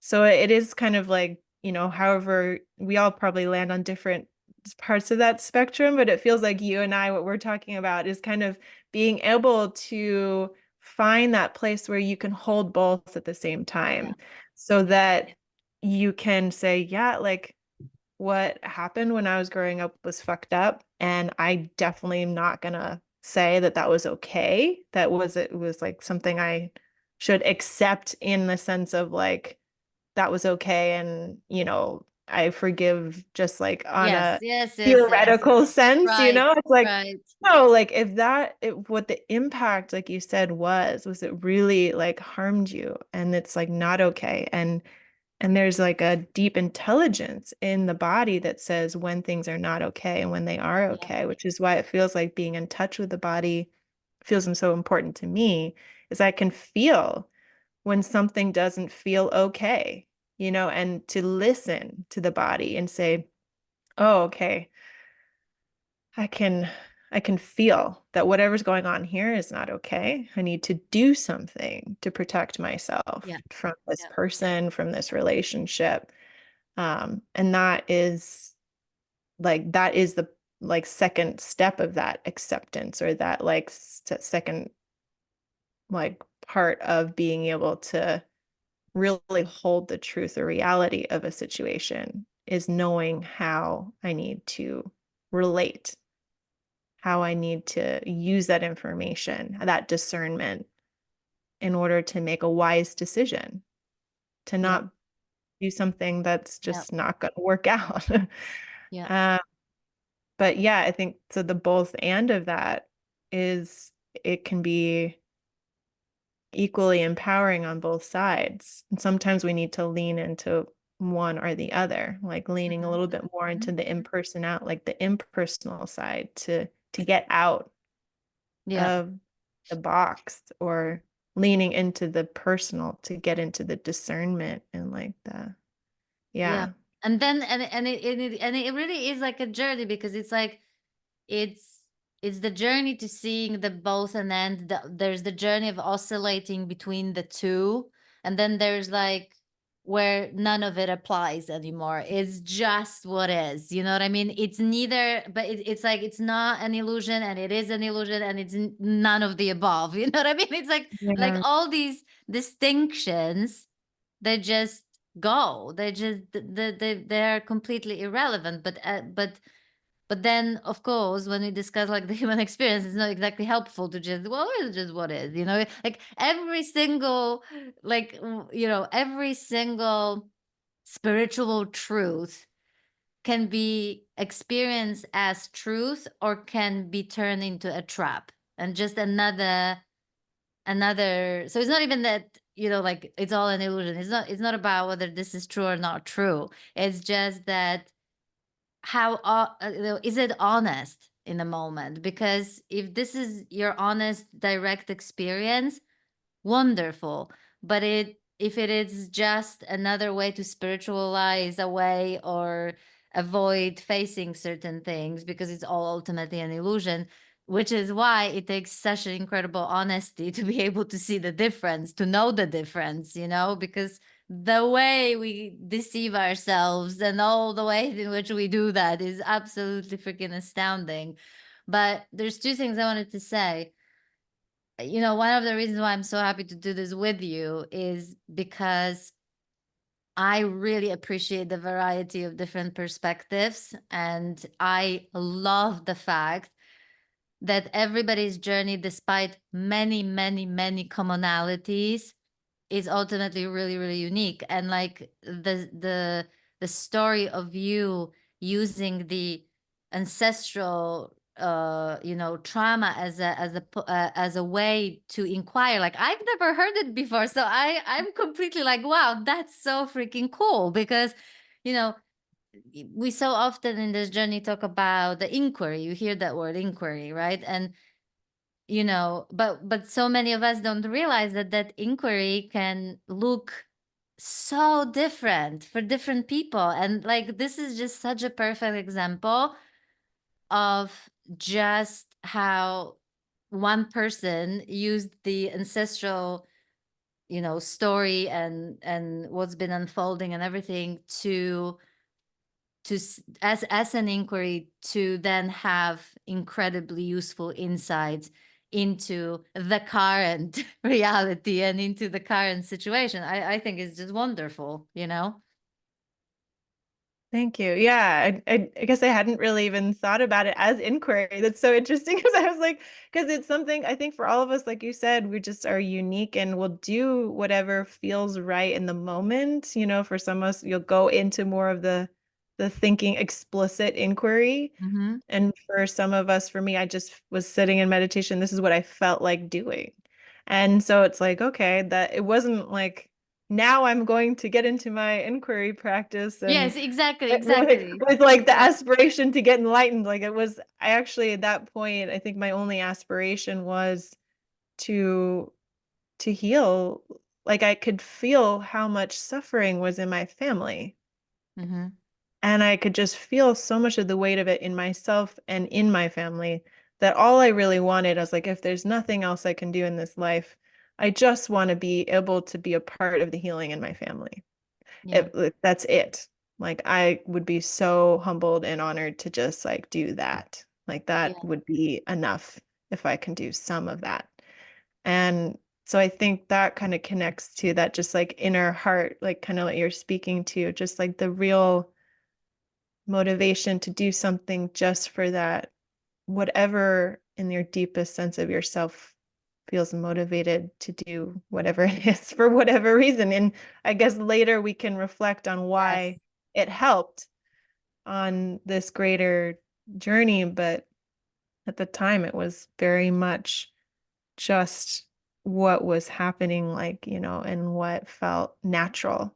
And I think everyone probably has their own way of doing that. Like, there are a lot of different ancestral rituals that are really helpful to a lot of folks that may be a more natural way to express their own ancestral explorations and things like that. So, Or even and like, or just any other, like just whatever. yeah. Like, I mean, it's so important to find something that the kind of inquiry that just basically works for you. Hmm. It's as I'm simple curious. as, yeah, Yeah, if folks could share if they have any like their own yeah, experiences that or any of these things that we just chatted about. It's like I know we've already got on for like a couple yeah, hours, but yeah, yeah, yeah, yeah. if any of the things that we shared like ignited like a memory or a spark of something that you've done in your path, because I'd be so curious to hear.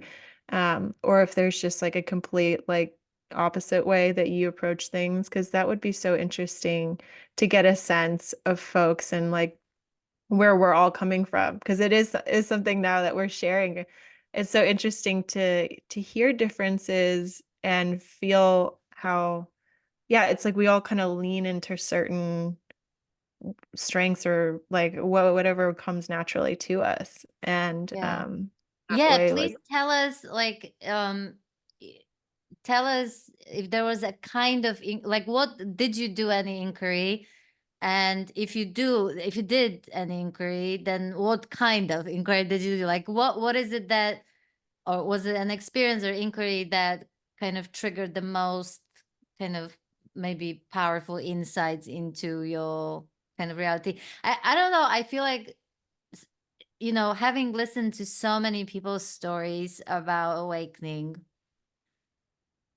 it really seems to me that, like, if the inquiry is aimed at getting somewhere, like, oh, I was told to do the inquiry, so I will awake if I do the inquiry, then I think it, like, funny enough, ironically, does the opposite. And I think that if it's directed into what's actually true in the moment, what's true about the reality of what I'm experiencing right here and right now, without that agenda, then funnily enough, it kind of, it becomes that portal into, where we apparently want to go, or whatever, don't you think? Like, I mean, I've seen it. yeah. And like this whole thing of just how many people, I've done something to my hair, how many people actually wake up when they quit trying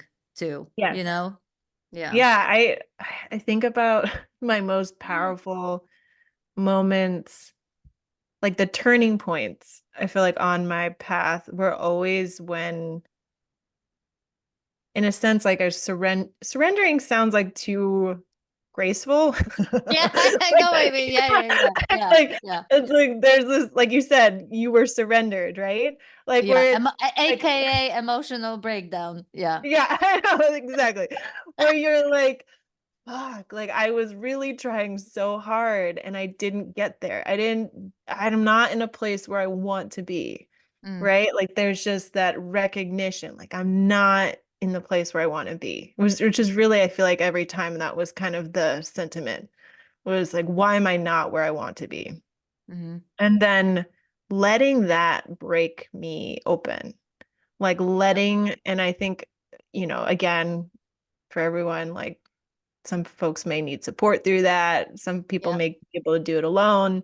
But for me, it was like in that moment, it feels like those moments of like the crying on your floor, like in the bathroom, like snot's coming down your nose and you're just yep, like total mess and you're completely like breaking apart. That's like the juiciest spot because it's like there's nothing that's trying to hold up the trying, yeah, right? So there's this sense of I'm willing to let this innermost, in a sense, this innermost thing emerge, whatever that thing is. And sometimes it's just like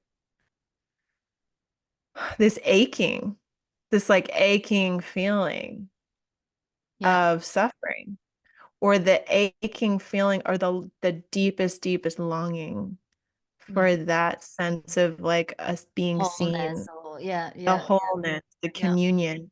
And I felt that actually, especially I think in the later stages of the voidish stuff, mhm, there was a point where I was, yeah, in that deep emotional, like just shit show. And then I also, what emerged from that was that deep longing and tuning into that deepest sense of what felt true, yeah, right?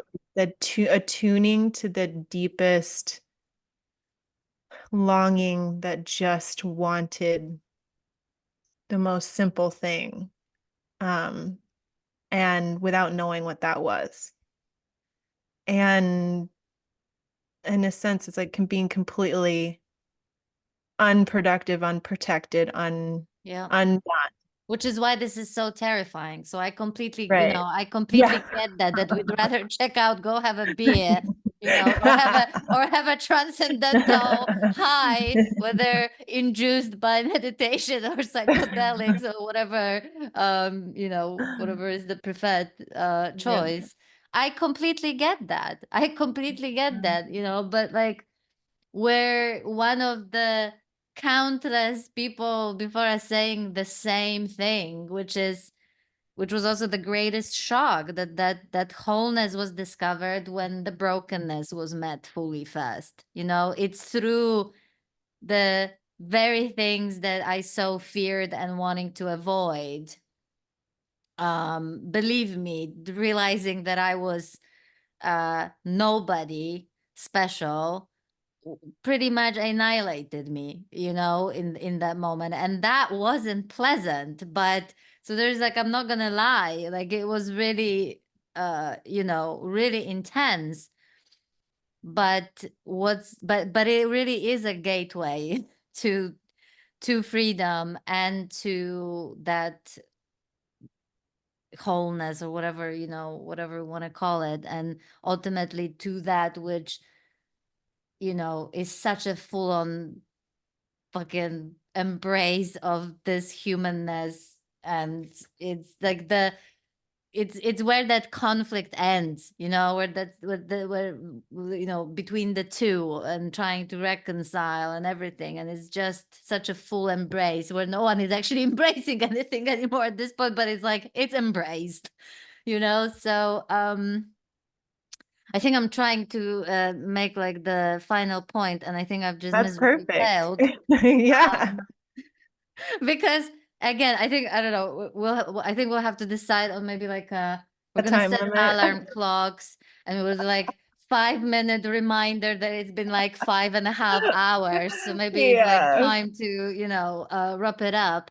Yeah. Um, so yeah, I think maybe next week. I don't know what we're gonna talk about, because we had some ideas for this week. We went in a different direction, which is why not? It's a brilliant metaphor for the current experience of life. You just go with what comes up, sort of. Spontaneity. Yeah. Yeah, exactly. But there's definitely I just want to say that this um the whole trauma, the wounds, the trauma, when you talked about it, it was actually one of the most humbling slash humiliating moments, because after my first awakening, I completely denied the importance of that, Mm, yeah. and not, I didn't just deny, because it was ultimately just a story and an illusion. um I ridiculed, I ridiculed people who like bought into this stuff and were just lost in the story. And so maybe next week we're gonna pick our top 3 or top 5 humiliating and humbling moments in our journeys, because this would be one of them, when life basically proved me that it was very, very important part of the journey to acknowledge those things. Not because they needed to be acknowledged, but because it was more about not being in denial rather than needing it to acknowledge for whatever other reason. But I don't want to like open another Pandora box of that. So I'm gonna wait until next week for that, and maybe we can do the humbling slash humiliating moments next week. Anything else you want to say, Sarah, before we wrap it up? Just Um, nothing that will open up another. it's hard. Yeah. No, this is it's funny. It's one of the effects of this, I feel like, to me, is that like I could get into these, you can get in this timeless state where you're just like, oh, that's right. 2 hours have gone by. But yeah, I think I'm just noticing it's so beautiful is the contrast of our stories. And I love that like we have these different ways of seeing into the way that we came in and like that for you that thought sort of deconstructing like the dismissal of thought and emotions Yeah. is so different from the way that I experienced my path. So I'm just so interested in like that Right? conversation because there's so much to share and so much to learn and to hear from each other because we have such different ways of going through this. So I think in a sense I'm realizing how much actually just between the two of us that we have such different paths to share that we can share just in our conversation the Yeah. uniqueness and diversity Yeah. in many different ways. So that's really cool. And yeah, and I'm interested in hearing more about your humiliating moments and sharing mine. I'm Yeah, gonna like actually write the list so I don't forget anything, because I just know for the fact that once we start on even one, we're gonna go into like I a million other directions. So I'm actually gonna be very Virgo like. okay, So we were perfect. chatting about the fact that there's a new moon in Virgo very soon, and so I'm gonna Yeah. be very Virgo like, and I'm gonna make a list of like 4 to 5 like most humiliating moments, and then we can sit and um And I'll do my sit in best to do the shame same. by as we Yeah. My share it in Mercury in public. Pisces is like, okay, okay, we'll make a list. But yeah, yeah, but and other than that, I just wanted to share. Yeah, for I would still love to hear also if other folks have other ideas for what to chat about or like what you're most interested in us diving into too, because I love like the exchange and conversation and just like hearing how things land and and we can sort of see like what takes shape. Whether there's any particular humiliating moments you want to hear from from your about, but yeah, because there's so much to Maybe share. you And would like to share your humiliating yeah, moments in a comment, but maybe let's wait for this one. Like when next week when we do the video, then maybe you can feel free to share your humiliating moments there. I'm sure we're all gonna benefit from it in many ways and at least have a good laugh or something like that. totally. Yeah, The other thing I wanted to say, just to make it clear, that when I ask, do you have any like questions? I'm not suggesting, at least I don't have all the answers, but I'm gonna have a go, And I've always the reason why I love another reason why I love doing it with Sarah is because to me it's more like an open-ended exploration rather than like providing any ultimate answers to anything, which there are none.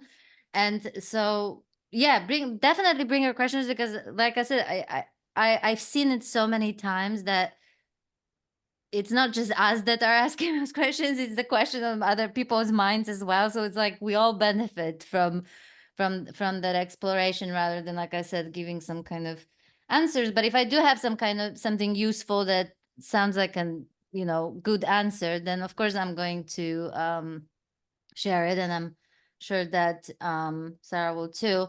But also I really see the value in terms of like just logistics around question is that the sort of hypothetical questions are the hardest to answer, and they can very easily become very heady and not useful at all. I'm not saying it's always the case, but it's almost like just I don't know. It's a different type of a question. I'm not saying it's a bad question. I'm just saying it's a different type of question. The more specific the question are to like your experience, I think the better that is, and it's easier then to kind of address those questions than when they're sort of like general or hypothetical. Does that make sense, Sarah? Do you know what yeah. I'm talking Actually, about? yeah. I forget now like what we've said and what I said about questions, but Doesn't matter. Yeah, it doesn't matter. But the way I would feel about questions, especially in this context of like online spaces and stuff, is like yeah, I have no answers for anyone about their path or like what you should do, any of that. And I don't invite any of those questions. Like I don't want anyone to ask me like should I do this or should I do this, or like what's the right way to do something. I don't think either of us have those answers, and they're in you. And you can also you can bounce things off people, right? We can bounce, like you said, there can be Totally. an exploration with other people. We can bring out insights in each other. We can kind of use each other as mirrors and ways Hmm. to see each other more clearly. And I feel in my experience is we kind of need each other to see ourselves fully, and especially if we want to see our humanity, we have to be in relationship to see the things we don't want to see. Yeah. And so to the extent that people have comments and questions about like, and assuming like that we're all on the same ground, and you know what you need for yourself and what your path is much more than I would ever know. Um, I think the way that I feel I can help in terms of like fielding a question is like just reflecting back like what I'm hearing about what you're saying, you know? And Yeah. I think and what you already know about yourself or who you already are.